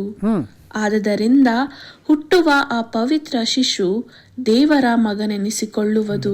ಇದು ನಡೆಯುವಂಥದ್ದು ದೇವರ ಶಕ್ತಿಯಿಂದ. ಪವಿತ್ರಾತ್ಮ ಅಂದರೆ ಆತನ ಶಕ್ತಿ ನಿನ್ನ ಮೇಲೆ ಬರುವುದು, ಅದರಿಂದ ನೀನು ಗರ್ಭಿಣಿ ಆಗಿ ಮಗುವನ್ನ ಹೆರುವಿ. ನೋಡಿದ್ರ ಅಂದರೆ ಇದು ಹೆಂಗೆ ಅಂದರೆ ಒಂದು ಪುರುಷನ ಸಂಕಲ್ಪ ಇಲ್ಲದಂತೆ ಹುಟ್ಟುವಂಥದ್ದು. ಅದು ನ್ಯಾಚುರಲಾಗಿ ನೋಡುವಾಗ ಅಸಾಧ್ಯ, ಅದು ಆಗೋದಕ್ಕೆ ಚಾನ್ಸೇ ಇಲ್ಲ. ಅದು ಆ ಕಾಲದಲ್ಲಿ IVF ಟ್ರೀಟ್ಮೆಂಟು, ಬೇರೆ ಥರ ಟೆಸ್ಟ್ ಬೇಬೀಸ್ ಎಲ್ಲ ಕೂಡ ಇಲ್ಲ ಅಲ್ವರ. ಹಂಗೆ ಆಗಬೇಕಂದ್ರೆ ಭಾಳ ಕಷ್ಟ. ಕ್ಲೋನಿಂಗ್ ಮಾಡಿಬಿಟ್ರು ಅನ್ನೋದು ಕೂಡ ಆ ಕಾಲದಲ್ಲಿ ಯಾರಿಗೂ ಅದು ಸಾಧನೆ ಇದುವರೆಗೂ ನಡೆದದ್ದೇ ಇಲ್ಲ ಆ ಥರ.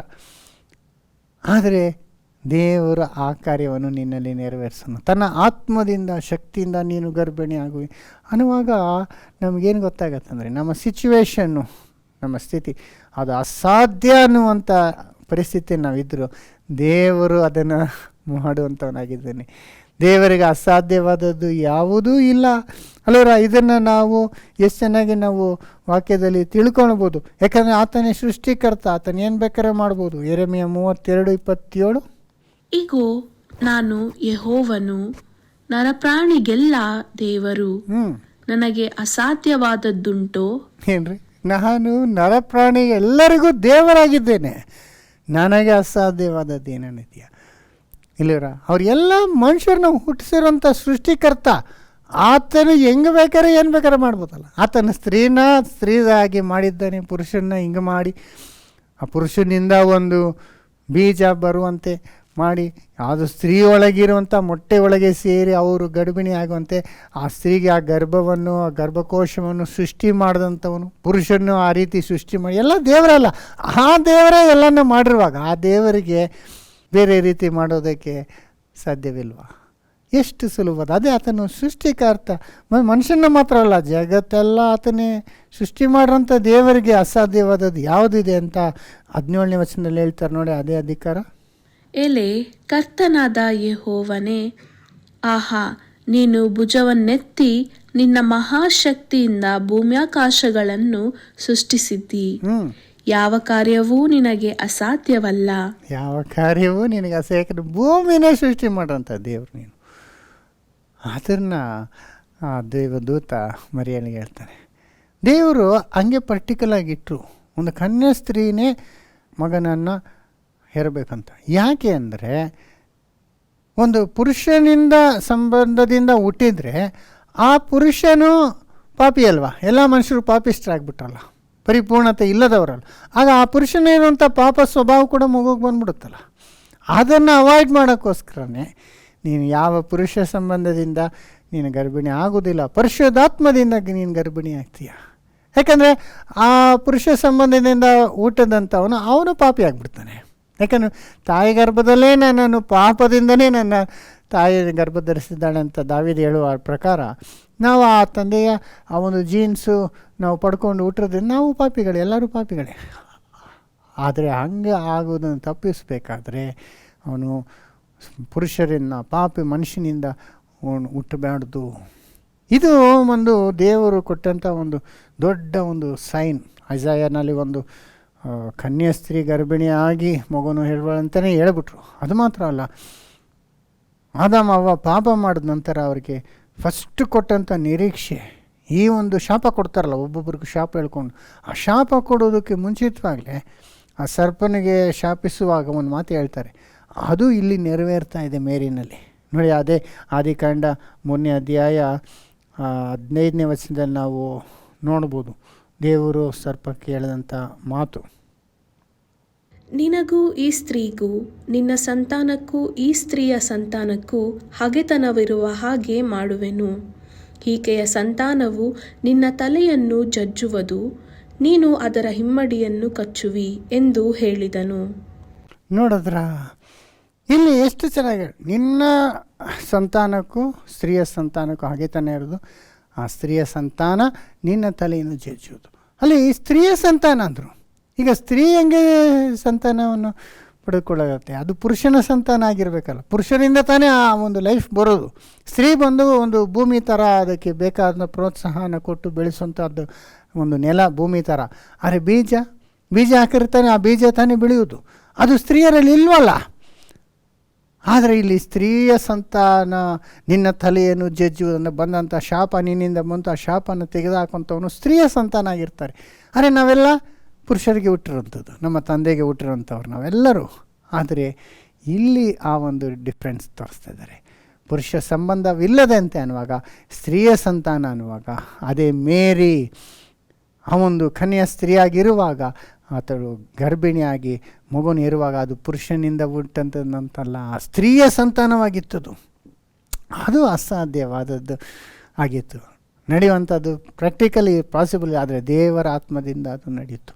ಅದರಿಂದ ಮನುಷ್ಯರಿಗೆ ಅಸಾಧ್ಯವಾದದ್ದು ದೇವರ ಕೈನಲ್ಲಿ ಸಾಧ್ಯ ಅನ್ನುವಾಗ, ಇದೇ ಮಾತನ್ನ ದೇವರು ಸಾರಾಗಿ ಕೂಡ ಹೇಳ್ತಾರಲ್ಲ. ಸಾರಾಗೆ 90 ವರ್ಷ ಆಗ್ಬಿಟ್ಟಿತ್ತು, ಅಬ್ರಾಮ್ಗೆ 100 ವರ್ಷ. ಆ ಹೆಂಗಸರಲ್ಲಿ ಆ ಮೆನೋಪಾಸ್ ಆಗಿಬಿಟ್ರೆ, ಅಂದರೆ ಮಂತ್ಲಿ ಆಗುವಂಥ ಸೈಕಲ್ ಸ್ಟಾಪ್ ಆಗಿಬಿಟ್ರೆ, ಅದು ಒಂದು ಜನರಲಿ 50 ವರ್ಷದ ಮೇಲೆ ಅದು ಸ್ಟಾಪ್ ಆಗಿಬಿಡುತ್ತೆ. ಆಗ ಅವರು ಮೊಟ್ಟೆನ ಎಗ್ನ ಪ್ರೊಡ್ಯೂಸ್ ಮಾಡೋದಿಲ್ಲ, ಅವರ ಗರ್ಭದಲ್ಲಿ ಅದು ಉಂಟಾಗೋದಿಲ್ಲ ಅಲ್ವರ. ಅವರು ವಯಸ್ಸಿಗೆ ಬಂದಾಗಿಂದ ಆ ಒಂದು ವೃದ್ಧಾಪ್ಯಕ್ಕೆ ಬರೋ ತನಕ ಅದು ಎವ್ರಿ ಮಂತ್ ಆಗ್ತಾ ಇರುತ್ತದು, ಅದರ ಮೂಲಕನೇ ಮಗು ಹುಟ್ಟುವಂಥದ್ದು. ಅದು ಸ್ಟಾಪ್ ಆಗಿಬಿಡುತ್ತೆ 50 ವರ್ಷ ಆದಮೇಲೆ. ಇವ್ರಿಗೆ 50 ಅಲ್ಲ, 60 ಅಲ್ಲ, 90 ವರ್ಷ ಆಗ್ಬಿಟ್ಟಿದೆ. ಸ್ಟಾಪ್ ಆಗಿ ಯಾವಾಗಲೂ ಎಷ್ಟೋ ಡಿಕೇಡ್ಸ್ ಆಗ್ಬಿಟ್ಟಿದೆ, ವರ್ಷಗಳಾಗ್ಬಿಟ್ಟಿದೆ. ಆಗ ನಿನಗೆ ಮಗು ನೀನು ಹೆರುವೆ ಅನ್ನುವಾಗ ಸಾನ ನಕ್ಬಿಟ್ಲು. ಆಗ ದೇವದೂತ ಏನು ಹೇಳ್ತಾರೆ? 18-14 ಆದಿಕಾಂಡ. ಯೆಹೋವನಿಗೆ ಅಸಾಧ್ಯವಾದದ್ದುಂಟೋ? ನಾನು ಹೇಳಿದಂತೆಯೇ ಬರುವ ವರ್ಷ ಇದೇ ಕಾಲದಲ್ಲಿ ನಾನು ನಿನ್ನ ಬಳಿಗೆ ಬಂದಾಗ ಸಾರಳಿಗೆ ಮಗನಿರುವನು ಎಂದು ಹೇಳಿದನು. ನೋಡಿದ್ರ, ಇದೇ ಕಾಲ ಸಾರಳಿಗೆ ಮಗುವುದು ಹೇಳಿ. ಯೆಹೋವನಿಗೆ ಕಷ್ಟವಾದದ್ದು ಯಾವುದನ್ನ ಇದೆಯಾ? ಯೆಹೋವನಿಗೆ ಯಾವುದು ಕಷ್ಟ ಇಲ್ಲ. ಆ ಥರ ವೃದ್ಧಾಪ್ಯದಲ್ಲಿರುವಂಥ ಸ್ತ್ರೀ ನ್ಯಾಚುರಲಿ ಅದು ಹುಟ್ಟೋದಕ್ಕೆ ಆಗೋದಿಲ್ಲ ಅಲ್ವರ. ಸೈಂಟಿಫಿಕಲಿ ಅದು ಆಗುವಂಥ ಕೆಲಸ ಅಲ್ಲ, ಅದು ಇಂಪಾಸಿಬಲ್. ಅದೇ ದೇವರು 90 ವರ್ಷ ಇರುವಂಥ ಸಾರಾಗೆ ಮಗುವನ್ನು ಹೇರುವಂತೆ ಮಾಡಿದ್ರು. ಇಲ್ಲಿ ಪುರುಷನನ್ನೇ ಅರೆದಂಥ ಮೇರಿನೇ ಗರ್ಭವತಿಯಾಗಿ ಮಗುವನ್ನು ಹೇರುವಂತೆ ದೇವರು ಮಾಡ್ಬೋದು. ದೇವರಿಗೆ ಅಸಾಧ್ಯವಾದದ್ದು ಯಾವುದೂ ಇಲ್ಲ. ಇದನ್ನೇ ನಮ್ಮ ಸ್ವಾಮಿ ಕೂಡ ಹೇಳಿದ್ದಾರಲ್ವ, ಮತ್ತಿಗೆ 19:26. ಯೇಸು ಅವರನ್ನು ದೃಷ್ಟಿಸಿ ನೋಡಿ, ಇದು ಮನುಷ್ಯರಿಗೆ ಅಸಾಧ್ಯ, ಆದರೆ ದೇವರಿಗೆ ಎಲ್ಲವೂ ಸಾಧ್ಯವೇ ಅಂದನು. ನೋಡಿದ್ರ, ಇಲ್ಲಿ ಕೂಡ ಮನುಷ್ಯನಿಗೆ ಅಸಾಧ್ಯವಾದದ್ದು ದೇವರಿಂದ ಸಾಧ್ಯ ಅನ್ನೋ ವಿಷಯ ಕೂಡ ಹೇಳ್ತಾರೆ. ಅದು ಐಶ್ವರ್ಯವಂತನು ಹೆಂಗೆ ದೇವರ ರಾಜ್ಯಕ್ಕೆ ಪ್ರವೇಶ ಆಗೋದಕ್ಕೆ ಸಾಧ್ಯ ಇದೆ ಅನ್ನುವಾಗ ಸ್ವಾಮಿ ಹೇಳುವಂಥ ಮಾತು, ಮನುಷ್ಯನಿಗೆ ಸಾಧ್ಯ ಇಲ್ಲ, ಆದರೆ ದೇವರಲ್ಲಿ ಸಾಧ್ಯ ಅನ್ನೋದು. ಸಹೋದರ ಸಹೋದರಿ, ಇದರಿಂದ ನಾವು ಕಲ್ತ್ಕೊಳ್ಳಬೇಕಾದಂಥ ಪಾಠ, ನಮ್ಮ ಸಿಚುವೇಶನು ಒಂದು ಅಸಾಧ್ಯವಾಗುವಂಥ ಅದಾಗಿರ್ಬೋದು, ನಾವು ಪರಿಶುದ್ಧರಾಗುವಂಥದ್ದು, ನಾವು ನೀತಿವಂತರಾಗುವುದು, ನಾವು ಯಾವುದನ್ನು ಪ್ರಯೋಜನಕಾರಿ ಉಳ್ಳವರಾಗುವಂಥದ್ದು, ನಾವು ಚೇಂಜ್ ಆಗೋದು, ನಮ್ಮ ಪರಿಸ್ಥಿತಿ, ನಮಗೆ ಕೆಲವೊಂದು ಬೇಡಿಕೊಳ್ಳುವಂಥ ಪ್ರಾರ್ಥನೆಗಳು ಲಭಿಸುವಂಥದ್ದು ಹೆಂಗಿರುತ್ತೆ ಅಂದರೆ ಇಂಪಾಸಿಬಲ್, ಮನುಷ್ಯರ ಕೈಲಿ ಆಗಲ್ಲ. ಇದು ಆಗದಿರೋಂಥದ್ದು ಎಲ್ಲ ಒಂದು ಸರ್ಕಮ್ಸ್ಟೆನ್ಸಲ್ಲೂ ಅದು ನಮಗೆ ವ್ಯತಿರೇಕವಾಗಿದೆ. ಆ ಥರ ಇದ್ರೂ ದೇವರು ಯಾವ ಸಿಚುವೇಶನ್ ಕೂಡ ಹೆಂಗೆ ಬೇಕಾದ್ರೆ ಬದಲಾಯಿಸ್ಬೋದು, ಅಸಾಧ್ಯವಾದದ್ದು ಸಾಧ್ಯವಾಗಿ ಮಾಡ್ಬೋದು ಅನ್ನೋದನ್ನ ನಾವು ತಿಳ್ಕೊಬೋದು. ಸೋದರ ಸೋದರಿ ಅಲ್ವರ, ನಾವು ಇರುವಂಥ ಊರು ಸ್ಥಳ ಎಷ್ಟು ಜನಗಳ ಕಣ್ಣಿನಲ್ಲಿ ಅದು ತಿರಸ್ಕಾರವಾಗಿರ್ಬೋದು, ಯಾರಿಗೂ ಗೊತ್ತಿಲ್ಲದಿರೋಂಥ ಒಂದು ಹಳ್ಳಿನಲ್ಲಿ ನಾವು ಇರ್ಬೋದು, ನಾವು ಎಷ್ಟು ಚಿಕ್ಕವರಾಗಿರ್ಬೋದು ಮೇರೆ ರೀತಿಯಲ್ಲಿ, ಮಾತ್ರ ಅಲ್ಲ ನಮ್ಮ ಸಿಚುವೇಶನ್ನು ಅಸಾಧ್ಯವಾಗಿರ್ಬೋದು. ಆದರೂ ದೇವರು ಎಲ್ಲವನ್ನು ಮಾರ್ಪಡಿಸಿ ನಮಗೆ ಕೃಪೆನ ಕೊಟ್ಟು ನಮ್ಮ ಮುಖಾಂತರ ಎಷ್ಟು ದೊಡ್ಡ ಕಾರ್ಯಗಳನ್ನು ಮಾಡೋದಕ್ಕೆ ಶಕ್ತನುಳ್ಳವನಾಗಿದ್ದಾನೆ. ಇದರ ಮುಖಾಂತರ ಸಹೋದರ ಸಹೋದರಿ ಇನ್ನೊಂದು ವಿಷಯ ಏನಂದರೆ, ಆ ಒಂದು ಮೇರಿ ಮೂಲಕ ಈ ರೀತಿ ಮೇರಿ ಗರ್ಭಿಣಿಯಾಗಿ ಮಗುನ ಹೇರುವಂಥದ್ದೆಲ್ಲ ನಡೀತದೆ. ಆದರೆ ಮೇರಿಗೂ ಇದರಿಂದ ಎಷ್ಟೋ ಒಂದು ಕಷ್ಟನ ತಾಳ್ಕೊಳ್ಬೇಕಾಗತ್ತೆ. ಯಾಕಂದರೆ ಆ ಕಾಲದಲ್ಲಿ ಮದುವೆ ಆಗೋದಕ್ಕೆ ಮುಂಚೆನೇ ಗರ್ಭಿಣಿ ಆಗ್ಬಿಟ್ಲು ಅಂದರೆ ಅದು ಅವಳೇನೋ ತಪ್ಪು ಮಾಡಿದ್ದಾಳೆ ಅಂತಲ್ವ, ಹಾಗೆ ಅನ್ಕೊಂಬಿಟ್ರಲ್ಲ. ಜೋಸೆಫ್ ಏನು ಅನ್ಕೊಂಬಿಟ್ಟ, ಗರ್ಭಿಣಿ ಆಗ್ಬಿಟ್ಟಿದ್ದಾಳೆ ಅಂದರೆ ನನ್ನ ಒಂದು ಆಗಿಲ್ಲ, ಅದರಿಂದ ಇವಳು ಏನೋ ತಪ್ಪು ಮಾಡಿರ್ಬೋದು, ಯಾಕೆ ಬೇಡ ಬಿಟ್ಬಿಡೋಣ ಅಂತ ಡೈವರ್ಸ್ ಮಾಡೋಕ್ಕಿದ್ದ, ಆ ಎಂಗೇಜ್ಮೆಂಟ್ನ ಬ್ರೇಕ್ ಮಾಡೋಕ್ಕಿದ್ದ ಅಲ್ವರ. ಆಮೇಲೆ ಆ ರೀತಿ ಆಗಲಿಲ್ಲ, ದೇವದೂತನ ಅವ್ರಿಗೆ ಅಪಿಯರ್ ಆಗಿ ಹಿಂಗೆ ತಪ್ಪು ತಿಳ್ಕೊಬೇಡ, ಅವಳು ಪರಿಶುದ್ಧಾತ್ಮದಿಂದ ಈ ರೀತಿ ಮಗುವನ್ನು ಏರುವಂಥದ್ದು ಅಂತ ಹೇಳಿದ್ಮೇಲೆ ಮದುವೆ ಮಾಡ್ಕೊತಾರೆ. ಆದರೆ ಬೇರೆ ಎಲ್ಲರೂ ಒಪ್ತಾರ, ನಂಬ್ತಾರ? ಯಾರಾದರೂ ಹೇಳಿದ್ರು ನಾನು ಹಿಂಗೆ ದೇವದೂತ ಬಂದು ಹೇಳ್ದ, ಹಿಂಗೆ ನಾನು ಗರ್ಭಿಣಿ ಆದೆ ಅಂದರೆ, ಈ ಥರ ಕತೆ ಎಲ್ಲ ಹೇಳ್ಬೇಡ, ನೀನೇನೋ ತಪ್ಪು ಮಾಡಿದ್ಯಾ ಅಂತಲೇ ಅವಳನ್ನ ಅಂದ್ಕೊಂಡಿರ್ಬೋದು. ಯಾಕಂದರೆ ಯೇಸು ದೊಡ್ಡವರಾದ್ಮೇಲೆ ಕೂಡ ಒಂದು ಸತಿ ಅವರ ಪ್ರಸಂಗ ಮಾಡುವಾಗ ಅವ್ರಿಗೆ ವ್ಯತಿರೇಕವಾಗಿ ಹೇಳುವಾಗ ಜನಗಳು ಏನು ಹೇಳ್ತಾರೆ, ನಾವು ಜಾರತಿಂದದಿಂದ ಹುಟ್ಟದಂಥವ್ರಲ್ಲ ಅಂತಾರೆ. ಯಾಕೆ ಹಂಗಂದ್ರು ಅಂದರೆ, ಇವ್ರಿಗೆ ಯಾಕೆ ಹಂಗಂದ್ರು ಅಂದರೆ, ಇವ್ರದ್ದೊಂದು ಹುಟ್ಟಿರುವಾಗ ಆ ಒಂದು ವಿಷಯಗಳೆಲ್ಲ ನಡೆದದ್ದು, ಮೇರಿ ಮದುವೆಗೆ ಮುಂಚೆ ಪ್ರೆಗ್ನೆಂಟ್ ಆಗಿದ್ದು, ಇದನ್ನೆಲ್ಲ ಅವರು ತಪ್ಪಾಗೇ ತಿಳ್ಕೊಂಡಿರ್ಬೋದು ಅಲ್ವರ. ಆ ಥರ ನಮ್ಮ ಜೀವಿತದಲ್ಲಿ ಕೂಡ ನಾವು ಯಾವುದೋ ದೇವರಿಂದ ಯಾವುದೋ ಕಾರ್ಯನ ಮಾಡ್ತಿರ್ತೀವಿ, ದೊಡ್ಡ ಕಾರ್ಯನ ದೇವರು ನಮ್ಮಲ್ಲಿ ಮಾಡ್ತಿರ್ತಾರೆ. ಆದರೆ ಜನಗಳು ನಮ್ಮನ್ನು ತಪ್ಪು ಅರ್ಥ ಮಾಡ್ಕೊಬೋದು ಅಲ್ವರ. ಜನಗಳ ಕಣ್ಣಲ್ಲಿ ಅದು ರಾಂಗಾಗಿ ಕಾಣಿಸ್ಬೋದು ಅದು ಅಲ್ವರ. ಆದರೆ ಅದು ಎಷ್ಟು ಒಂದು ಘನತೆಯಾದಂಥ ಕಾರ್ಯ ಇರ್ಬೋದು. ಅದರಿಂದ ಅದು ಕೂಡ ನಾವು ಅರ್ಥ ಮಾಡ್ಕೊಬೇಕು. ಅದೆಲ್ಲ ನಾವು ಮನಸ್ಸಿಗೆ ಹಾಕೊಂಡ್ಬಿಡೋದು. ದೇವರ ಕೃಪೆ ಸಿಕ್ತು, ದೇವರು ನಮ್ಮೊಂದಿಗಿದ್ದಾರೆ, ನಮ್ಮ ಮುಖಾಂತರ ದೇವರು ಎಷ್ಟು ದೊಡ್ಡ ಕಾರ್ಯವನ್ನು ನಡೆಸೋಂತ ಅದೇ ಮುಖ್ಯವಾಗಿದೆ. ಜನಗಳು ಏನು ಯೋಚನೆ ಮಾಡ್ತಾರೆ, ಯಾವ ರೀತಿ ಅವರು ರಿಯಾಕ್ಟ್ ಆಗ್ತಾರೆ ಅನ್ನೋದು ನಮಗೆ ಮುಖ್ಯ ಅಲ್ಲ ಅನ್ನೋದು ನಾವು ಕೂಡ ತಿಳ್ಕೊಬೋದು. ಮಾತ್ರ ಅಲ್ಲ, ಫೈನಲಿ ಸೋದರ ಸೋದರಿ, ಈ ಒಂದು ದೊಡ್ಡ ಒಂದು ನಿರೀಕ್ಷೆ ತರುವಂಥ ಈ ಒಂದು ಅಡ್ವೆಂಟು ಏನಾಯಿತು, ಕ್ರಿಸ್ತನ ಬರುವಿಕೆಯಿಂದ ಬಂದಂಥ ದೊಡ್ಡ ನಿರೀಕ್ಷೆ ಏನಂದರೆ, ಆತನು ದೊಡ್ಡ ರಾಜನಾಗಿ ಇಡೀ ಲೋಕನು ಆಳ್ವಿಕೆ ಮಾಡುವಂಥ ನಿತ್ಯ ರಾಜ್ಯವನ್ನು ಆತನು ಸ್ಥಾಪಿಸುವಂಥವನಾಗಿದ್ದಾನೆ. ಅದೇ ನಮಗೆ ಗೇಬ್ರಿಯಲ್ ಹೇಳಿದಂಥ 32-33 ವಚನಗಳನ್ನ ನಾವು ನೋಡುವಾಗ ಎಷ್ಟು ದೊಡ್ಡ ನಿರೀಕ್ಷೆಯನ್ನು ಹುಟ್ಟಿಸುವಂಥದ್ದಾಗಿದೆ ನೋಡಿ. ಇದನ್ನು ಲೂಕ 1:32-33. ಆತನು ಮಹಾಪುರುಷನಾಗಿ ಪರಾತ್ಪರನ ಕುಮಾರನೆನಿಸಿಕೊಳ್ಳುವನು. ಇದಲ್ಲದೆ ದೇವರಾಗಿರುವ ಕರ್ತನು ಆತನ ಮೂಲಪಿತನಾದ ದಾವೀದನ ಸಿಂಹಾಸನವನ್ನು ಆತನಿಗೆ ಕೊಡುವನು. ದಾವೀದನ ಸಿಂಹಾಸನ ಕೊಡ್ತಾನೆ. ಆಮೇಲೆ ಆತನು ಯಾಕೋಬನ ವಂಶವನ್ನು ಸದಾಕಾಲ ಆಳುವನು. ಆತನ ರಾಜ್ಯಕ್ಕೆ ಅಂತ್ಯವೇ ಇಲ್ಲ ಎಂದು ಹೇಳಿದನು. ನೋಡಿದ್ರ, ಆತನ ರಾಜ್ಯಕ್ಕೆ ಅಂತ್ಯವಿಲ್ಲ. ಇದೆಲ್ಲ ಯಾವಾಗ ನೆರವೇರ್ತದಂದರೆ ಅವರ 2ನೇ ಬರುವಿಕೆಯಲ್ಲಿ. ಯಾಕೆಂದರೆ ಅವರು ಮೊದಲನೇ ಸಾರಿ ಬಂದಿದ್ದು ಮಾಂಸದಲ್ಲಿ ಬಂದರು. ನಮಗಾಗಿ, ಲೋಕಕ್ಕಾಗಿ, ಪಾಪಕ್ಕಾಗಿ ಅವರು ಬಲಿ ಕೊಡುವಂತೆ ಬಂದರು. ಆ ರೀತಿಯೇ ಶಿಲುಬೆಯಲ್ಲಿ ನೀತಿಯಾದಂಥ ಅವರು ಅನೀತಿಯಾದಂಥ ಪಾಪಿಗಾಗಿ ನೀತಿಯಾದಂಥ ಅವರು ನೀತಿವಂತನಾದಂಥ ಆತನು ಬಲಿಯಾದರು. ಅವರು ಪ್ರಾಣ ಕೊಟ್ಟು ರಕ್ತ ಚೆಲ್ಲಿರೋದ್ರಿಂದ ಲೋಕನೇ ಅವರಿಂದ ವಿಮೋಚಿಸಲ್ಪಟ್ಟಿದೆ. ಲೋಕದ ಪಾಪವನ್ನು ಹೊತ್ತುಕೊಂಡು ಹೋಗೋದಕ್ಕಾಗಿ ಮೊದಲೇ ಸರಿ ಬಂದರು. ಆದರೆ ಆಮೇಲೆ ಪರಲೋಕಕ್ಕೆ 3ನೇ ದಿವಸ ಎಬ್ಬಿಸಲ್ಪಟ್ಟು ಆಮೇಲೆ 40 ದಿವಸದ ನಂತರ ಪರಲೋಕಕ್ಕೆ ಆರೋಹಣಾದರು. ತಿರ್ಗಾ ನಾನೇನು ಮಾಡ್ತೀನಿ, ಬರ್ತೀನಿ ಅಂತ ಹೇಳಿದ್ದಾರೆ. ಬರುವಾಗ ರಾಜ್ಯದಲ್ಲಿ ಬರ್ತಾರೆ. ಅವರ ಆ ಒಂದು 2000 ವರ್ಷ ಮಧ್ಯದಲ್ಲಿ ಈಗ ಸಭೆಯನ್ನು ದೇವರು ಆರಿಸ್ಕೊತಿದ್ದಾರೆ. ಸಭೆಯಲ್ಲಿ ಅವರನ್ನು ಹಿಂಬಾಲಿಸುವಂಥ ಒಂದು ಜನರನ್ನು ದೇವರು ಆರಿಸ್ಕೊತಿದ್ದಾರೆ. ಆ ಒಂದು ಪೀರಿಯಡ್ ಅಂತ. ಆದರೆ ಆ ಕಾಲವು ಸಂಪೂರ್ಣವಾದಾಗ ಅವರು ತಿರುಗಾ ಬರ್ತಾರೆ. ಅದೇ ನಮಗಿರುವಂಥ ದೊಡ್ಡ ನಿರೀಕ್ಷೆ. ಯೂದರು ಕ್ರಿಸ್ಮಸ್ ಆಗುವಂಥ ಮುಂಚೆ 2000 ವರ್ಷ ಹಿಂದೆ ಯೇಸು ಮೆಸ್ಸಾಯ ಹುಡ್ತಾನೆ ಅಂತ ಅವ್ರು ಕಾಯ್ಕೊಂಡಿದ್ರು. ನಾವು ಹುಟ್ಟಿದಾಯಿತು, ಎಲ್ಲ ಆಯ್ತಲ್ಲ. ಈಗ ಆತನ 2ನೇ ಬರುವಿಕೆಗಾಗಿ ನಾವು ನಿರೀಕ್ಷೆಯಿಂದ ಇದ್ದೇವೆ. ಆತನು ಬರುವಾಗ ಸೋದರ ಸೋದರಿ ಒಂದು ರಾಜಾದಿ ರಾಜನಾಗಿ ಬಂದು ಇಸ್ರಾಯೇಲ್ನಲ್ಲಿ ತನ್ನ ದಾವೀದನ ಸಿಂಹಾಸನ ಮೇಲೆ ಕೂತು ಅವರ ಆಳ್ವಿಕೆ ಸ್ಟಾರ್ಟ್ ಮಾಡ್ತಾರೆ. ಇದು ನಮಗೆ ಎಷ್ಟು ಚೆನ್ನಾಗಿ ದಾನಿಯೇಲನಲ್ಲಿ ಬರೆದಿದೆಯಲ್ಲ. ಆತನ ಆಳ್ವಿಕೆ ಸ್ಟಾರ್ಟ್ ಮಾಡೋಕ್ಕೆ ಮುಂಚೆ ಇಹಲೋಕ ರಾಜ್ಯಗಳು ಬರಬೇಕಾಗಿದೆ. ಅದನ್ನೆಲ್ಲ ದಾನಿಯೇಲನಲ್ಲಿ ಆ ಕಾಲದಲ್ಲಿ ಹೇಳ್ಬಿಡ್ತಾರಲ್ಲ. 4 ಮೃಗಗಳು ಬಂತು, 4 ಭೂರಾಜ್ಯಗಳು ಬರ್ತದೆ, ಆದರೆ 5ನೇ ರಾಜ್ಯ ತನ್ನ ಮಗನಿಗೆ ಕೊಡ್ತಾನೆ ಅಂತ ಎಷ್ಟು ಚೆನ್ನಾಗಿ ಹೇಳ್ಬಿಡ್ತಾರಲ್ಲ. ಅದರಲ್ಲಿ ದಾನಿಯೇಲ 7ನೇ ಅಧ್ಯಾಯ 13-14 ನೋಡ್ರಿ. ನಾನು ಕಂಡ ರಾತ್ರಿಯ ಕನಸಿನಲ್ಲಿ ಇಗೋ, ಮನುಷ್ಯ ಕುಮಾರನಂತಿರುವವನು ಆಕಾಶದ ಮೇಘಗಳೊಂದಿಗೆ ಬಂದು ಆ ಮಹಾವೃದ್ಧನನ್ನು ಸಮೀಪಿಸಿದನು. ಅವನನ್ನು ಆತನ ಸನ್ನಿಧಿಗೆ ತಂದರು. ಒಂದು ಸಿಂಹಾಸನ ಮೇಲೆ ಮಹಾವೃದ್ಧನು ಕೂತಿದಂತೆ ಅದೇ ತಂದೆಯ ದೇವರು. ಆಗ ಮೇಘದಿಂದ ಬಂದಂಥ ಮನುಷ್ಯ ಕುಮಾರನ ಹೊಲಕ್ಕೆ ಇರುವಂಥ ಒಬ್ಬನು ಬಂದನು ಅನ್ನುವಾಗ ಮೇಘದಲ್ಲಿ ಬಂದ ಆತನ 2ನೇ ಬರುವಿಕೆ. ಯಾವಾಗಲೂ ಯೇಸು ಸ್ವಾಮಿ 2ನೇ ಬರುವಿಕೆ ಮೇಘದಲ್ಲಿ ಅಂತ ಬರುತ್ತೆ. 1ನೇ ಬರುವಿಕೆ ಹಂಗಿಲ್ಲ, ಯಾರಿಗೂ ಗೊತ್ತಿಲ್ಲದಂಗೆ ಅವರು ತಾಯಿಯ ಗರ್ಭದಲ್ಲಿ ಹುಟ್ಟಿದ್ರು. 2ನೇ ಬರುವಿಕೆ ಆಗಿರುವುದಿಲ್ಲ.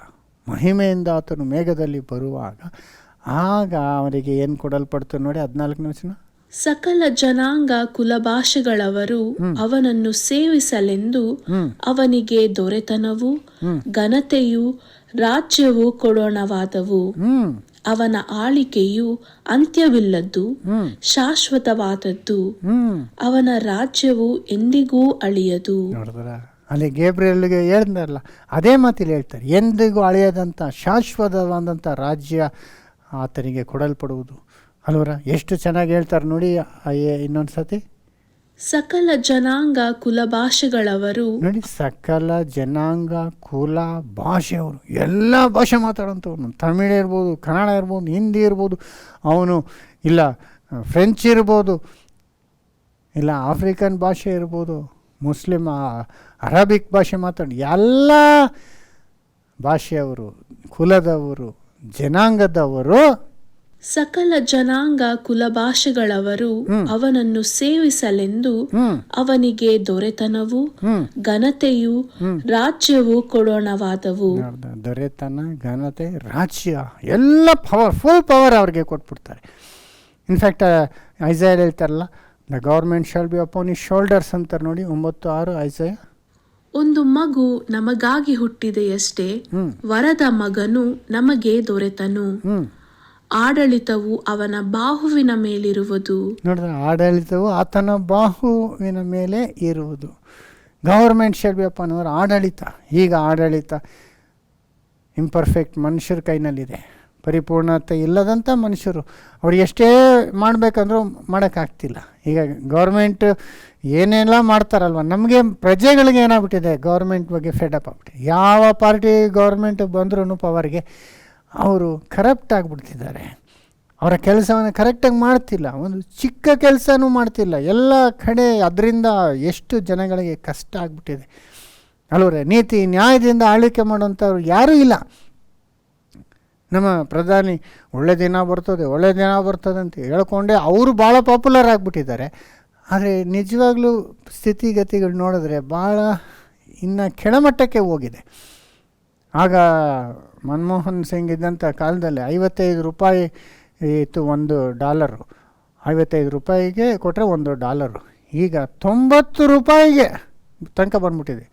ನೋಡಿದ್ರೆ $1 ತೊಗೊಬೇಕಂದ್ರೆ 90 ರೂಪಾಯಿ ಕೊಡ್ಬೇಕು ನಾವು. ಅಂದರೆ ಎಷ್ಟು ನಾವು ಆರ್ಥಿಕವಾಗಿ ನಾವು ಕೆಳಗೆ ಬಿಸ್ನೆಸ್ಗಳು ಎಫೆಕ್ಟ್ ಆಗಿದೆ.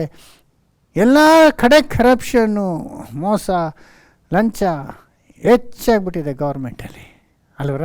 ಆ ಥರ ಆದರೆ ನಿಜವಾಗ್ಲೂ ಆಡಳಿತವು ಆತನ ಭುಜಬಲದ ಮೇಲೆ. ಅಂದರೆ ಯೇಸು ನೀತಿವಂತನವರು, ಒಂದು ಪಾಪ ಮಾಡದಿರಂಥ ದೇವ್ರ ಮುಂದೆ ಅಷ್ಟು ನೀತಿವಂತನಾಗಿ ಪರಿಶುದ್ಧನಾಗಿ ಪ್ರೀತಿಯಿಂದ ಇದ್ದಂಥ ತನ್ನ ಮಗ ಆತನು ಆಡಳಿತನ ಅವ್ರ ಪವರ್ಗೆ ತಗೊಂಡು ಅವ್ರ ಕೈನಲ್ಲಿ ಅವರು ಆಳ್ವಿಕೆ ಮಾಡುವಾಗ ಹೆಂಗಿರ್ತದೆ ಆ ಒಂದು ಕಾಲ ಅಲ್ವರ. 17ನೇ ವಚನದಲ್ಲಿ ಕೂಡ ಹೇಳ್ತಾರೆ, ಅವನ ಮುಖಾಂತರ ದಾವೀದನ ಸಿಂಹಾಸನದ ಆಡಳಿತವು ಅಭಿವೃದ್ಧಿಯಾಗುವುದು, ದಾವೀದನ ರಾಜ್ಯದಲ್ಲಿ ನಿತ್ಯ ಸಮಾಧಾನವಿರುವುದು, ಆ ರಾಜ್ಯವು ಇಂದಿನಿಂದ ಯಾವಾಗಲೂ ನಿತ್ಯ ನ್ಯಾಯಗಳ ಮೂಲಕ ಸ್ಥಾಪಿತವಾಗಿ ಸ್ಥಿರಗೊಳ್ಳುವುದು. ಸೇನಾಧೀಶ್ವರನಾದ ಯೆಹೋವನ ಆಗ್ರಹವು ಇದನ್ನು ನೆರವೇರಿಸುವುದು. ಆ ಒಂದು ದಿನ ಬರ್ತದೆ. ನಮ್ಮ ಪ್ರಧಾನಿ ಅಚ್ಚಾದೀನ್ ಎಲ್ಲಿ ಬಂತು? ಇನ್ನೂ ವರ್ಷ ಆಗ್ತಾ ಇದೆ. ಎಲ್ಲದರ ಬೆಲೆ ಹೆಚ್ಚಾಗಿ ಹೋಗ್ತಾ ಇದೆ. ದಿನ ಬರುತ್ತೆ ಯಾವಾಗ ಅಂದರೆ ನಮ್ಮ ಸ್ವಾಮಿ 2ನೇ ಬರುವಿಕೆಯಲ್ಲಿ ಬಂದು ಆತನ ಆಳ್ವಿಕೆ ಸ್ಟಾರ್ಟ್ ಮಾಡಿ. ಆಗ ಅವರು ಒಂದು ದಿನ ಅಂದರೆ ಒಂದು ದಿನ ಅಲ್ಲ, ಒಂದು ದಿನ ಅವರಿಗೆ 1000 ವರ್ಷ ಆಳ್ವಿಕೆ ಮಾಡ್ತಾರೆ. ಆಗ ಸೈತಾನ್ನ ಕಟ್ಟಾಕ್ತಾರೆ, ಸತ್ತಂಥವ್ರನ್ನೆಲ್ಲ ಪುನರುತ್ಥಾನದಲ್ಲಿ ಎಬ್ಬಿಸ್ತಾರೆ. ಅವರ ನೀತಿ ಉಳ್ಳ ಆ ಒಂದು ರಾಜ್ಯನ ಅವರು ಆಳ್ವಿಕೆ ಮಾಡ್ತಾರೆ ತನ್ನ ಸಭೆಯೊಂದಿಗೆ. ಆಗ ನೋಡಿ ಭೂಮಿ ಎಷ್ಟು ಒಂದು ಬದಲಾವಣೆ ಆಗ್ತದೆ ಅಲ್ವರ. ಎಂಥ ಒಂದು ಬಡವನಾಗಿರ್ಬೋದು, ಅವನು ದುರ್ಸ್ಥಿತಿಲಿ ಇರ್ಬೋದು, ದರಿದ್ರನಾಗಿರ್ಬೋದು, ಯಾಕೆ ಸತ್ತೇ ಮಣ್ಣಾಗಿ ಹೋಗಿರ್ಬೋದು, ಅಂಥವ್ರನ್ನ ಕೂಡ ಎಲ್ಲರನ್ನ ಎಬ್ಬಿಸಿ ಎಲ್ಲರಿಗೂ ಸಮವಾದಂಥ ಈಕ್ವಲ್ ಒಂದು ಆಶೀರ್ವಾದನ ದೇವರು ಕೊಡ್ತಾರೆ. ಇರುವಂಥ ಎಲ್ಲ ಕರಪ್ಷನ್ನ ಎಲ್ಲ ತೆಗೆದಾಕ್ತಾರೆ. ಎಲ್ಲರೂ ಚೆನ್ನಾಗಿರ್ತಾರೆ, ಎಲ್ಲರೂ ಅವರು ಸಂತೋಷವಾಗಿರ್ತಾರೆ. ಆತನ ಒಂದು ರಾಜ್ಯನ ದೇವರು ತನ್ನ ಮಗನ ಮುಖಾಂತರ ತರಲಿಕ್ಕಿದ್ದಾನೆ. ಅದರಿಂದ ಈ ಒಂದು ದೊಡ್ಡ ನಿರೀಕ್ಷೆ ನಮಗೆ ಹುಟ್ಟುವಂಥದ್ದಾಗಿದೆ. ಯೇಸು ಸ್ವಾಮಿ ಹುಟ್ಟಿದ್ರಿಂದ, ಆತನು ಬದುಕಿದ್ದರಿಂದ, ಆತನು ಕೊಟ್ಟಂಥ ಬಲಿಯಿಂದ ಇದೆಲ್ಲ ನೆರವೇರಲಿಕ್ಕೆ ಸಾಧ್ಯ ಆಯಿತು. ಅದರಿಂದ ಆ ಒಂದು ದೊಡ್ಡ ನಿರೀಕ್ಷೆ ನಮ್ಗೆ ಕೊಡಿ. ಈ ನಿರೀಕ್ಷೆ ಹೆಂಗೆ ಇಟ್ಕೊಬೇಕಂದ್ರೆ, ನಾವು ಈಗ ಇನ್ನೂ ಕತ್ಲೆಯಲ್ಲಿದ್ದೀವಿ, ನಾವು ಇನ್ನೂ ಕಷ್ಟಗಳಿದೆ. ಈ ಪಾಪಗಳ ಮಧ್ಯದಲ್ಲಿ ನಾವು ಜೀವಿಸುವಾಗ ನಮಗೆ ಇನ್ನೂ ಸಂಕಷ್ಟಗಳು, ನೋವು ಇರ್ಬೋದು. ಆದರೆ ಒಂದು ರಾತ್ರಿ ಈ ಕಾಲ ಹೋಗಿ ಹಗಲು ಬರ್ತದೆ, ಆ ದಿನ ಬರ್ತದೆ. ಅದನ್ನೇ ನಾವು ಪ್ರವಾದನೆಗಳನ್ನೆಲ್ಲ ಹಿಂಗೆ ಓದಿ ಒಂದು ದೀಪ ಥರ ಇಟ್ಕೊಂಡು ಆ ದೀಪದಿಂದ ಮ್ಯಾನೇಜ್ ಮಾಡ್ಕೊಬೇಕು. ಕತ್ಲೆ ಮಧ್ಯದಲ್ಲಿ ನಮಗೆ ಈ ಬೆಳಕು ಕೊಟ್ಟಿದ್ದಾರೆ ಈ ಪ್ರವಾದನೆ ವಚನಗಳು. ಅದನ್ನು ನಾವು ನಂಬಿ ನಾವು ವೆಯ್ಟ್ ಮಾಡೋದಾದರೆ ಟೈಮ್ ಸ್ವಲ್ಪ ಆಗೋಷ್ಟರಲ್ಲಿ ಹಗಲು ಆಗತ್ತೆ. ಸ್ವಾಮಿ ಬರ್ತಾನೆ, ಹೊಸ ದಿನ ನಮಗೆ ಬರಲಿಕ್ಕಿದೆ. ಆತನ 2ನೇ ಬರುವಿಕೆಯಲ್ಲಿ ಅದನ್ನೇ ಕಡೆಯದಾಗಿ 2ನೇ ಪೇತ್ರ 1:19 ಹೋದರೆ, ಇದಲ್ಲದೆ ಪ್ರವಾದನ ವಾಕ್ಯವು ನಮಗೆ ಮತ್ತೂ ದೃಢವಾಗಿದೆ. ನಿಮ್ಮ ಹೃದಯದೊಳಗೆ ಬೆಳ್ಳಿಯು ಮೂಡಿ ಅರುಣೋದಯವಾಗುವ ಪರ್ಯಂತರ ಅದನ್ನು ಕತ್ತಲೆಯಾದ ಸ್ಥಳದಲ್ಲಿ ಪ್ರಕಾಶಿಸುವ ದೀಪವೆಂದೆಣಿಸಿ ಅದಕ್ಕೆ ಲಕ್ಷ್ಯ ಕೊಡುವುದೇ ಒಳ್ಳೆಯದು. ನಾವು ಈ ಪ್ರವಾದನೆಗಳಿಗೆ ಲಕ್ಷ್ಯ ಕೊಡಬೇಕು. ದೇವರು ಯಾವಾಗಲೂ ಹೇಳಿದ್ದು, ದಾನಿಯೇಲ ಪ್ರವಾದನೆ ಮೂಲಕ, ಯೆಶಾಯ ಮೂಲಕ, ಆದಿಕಾಂಡದಲ್ಲಿ ದೇವರು ಹೇಳಿದಂಥ ಮಾತುಗಳು. ಆ ಸರ್ಪದ ತಲೆಯನ್ನು ಜಜ್ಜುವಂಥ ಒಂದು ಸಮಯ ಎಷ್ಟೋ ಸಮೀಪವಾಗಿದೆ. ಈಗ ಕತ್ಲೆ ಇರ್ಬೋದು, ರಾತ್ರಿ ಇರ್ಬೋದು, ಆದರೆ ಪ್ರವಾದನೆ ವಾಕ್ಯ ನಮಗೆ ದೀಪದ ಆಗಿದೆ. ಆಮೇಲೆ ಅರುಣೋದಯ ಆಗುತ್ತೆ. ಅರುಣೋದಯ ಆಗುವ ತನಕ ನಾವು ಈ ಪ್ರವಾದನೆ ವಾಕ್ಯದಲ್ಲಿ ನಿರೀಕ್ಷೆ ಉಳ್ಳವರಾಗಿ ನಾವು ಇರಬೇಕನ್ನೋದೇ ಇಲ್ಲಿ ಹೇಳಿರುವಂಥದ್ದು. ಇನ್ನೊಂದು ಸತಿ ಓದೋಣ. ಇದಲ್ಲದೆ ಪ್ರವಾದನ ವಾಕ್ಯವು ನಮಗೆ ಮತ್ತೂ ದೃಢವಾಗಿದೆ.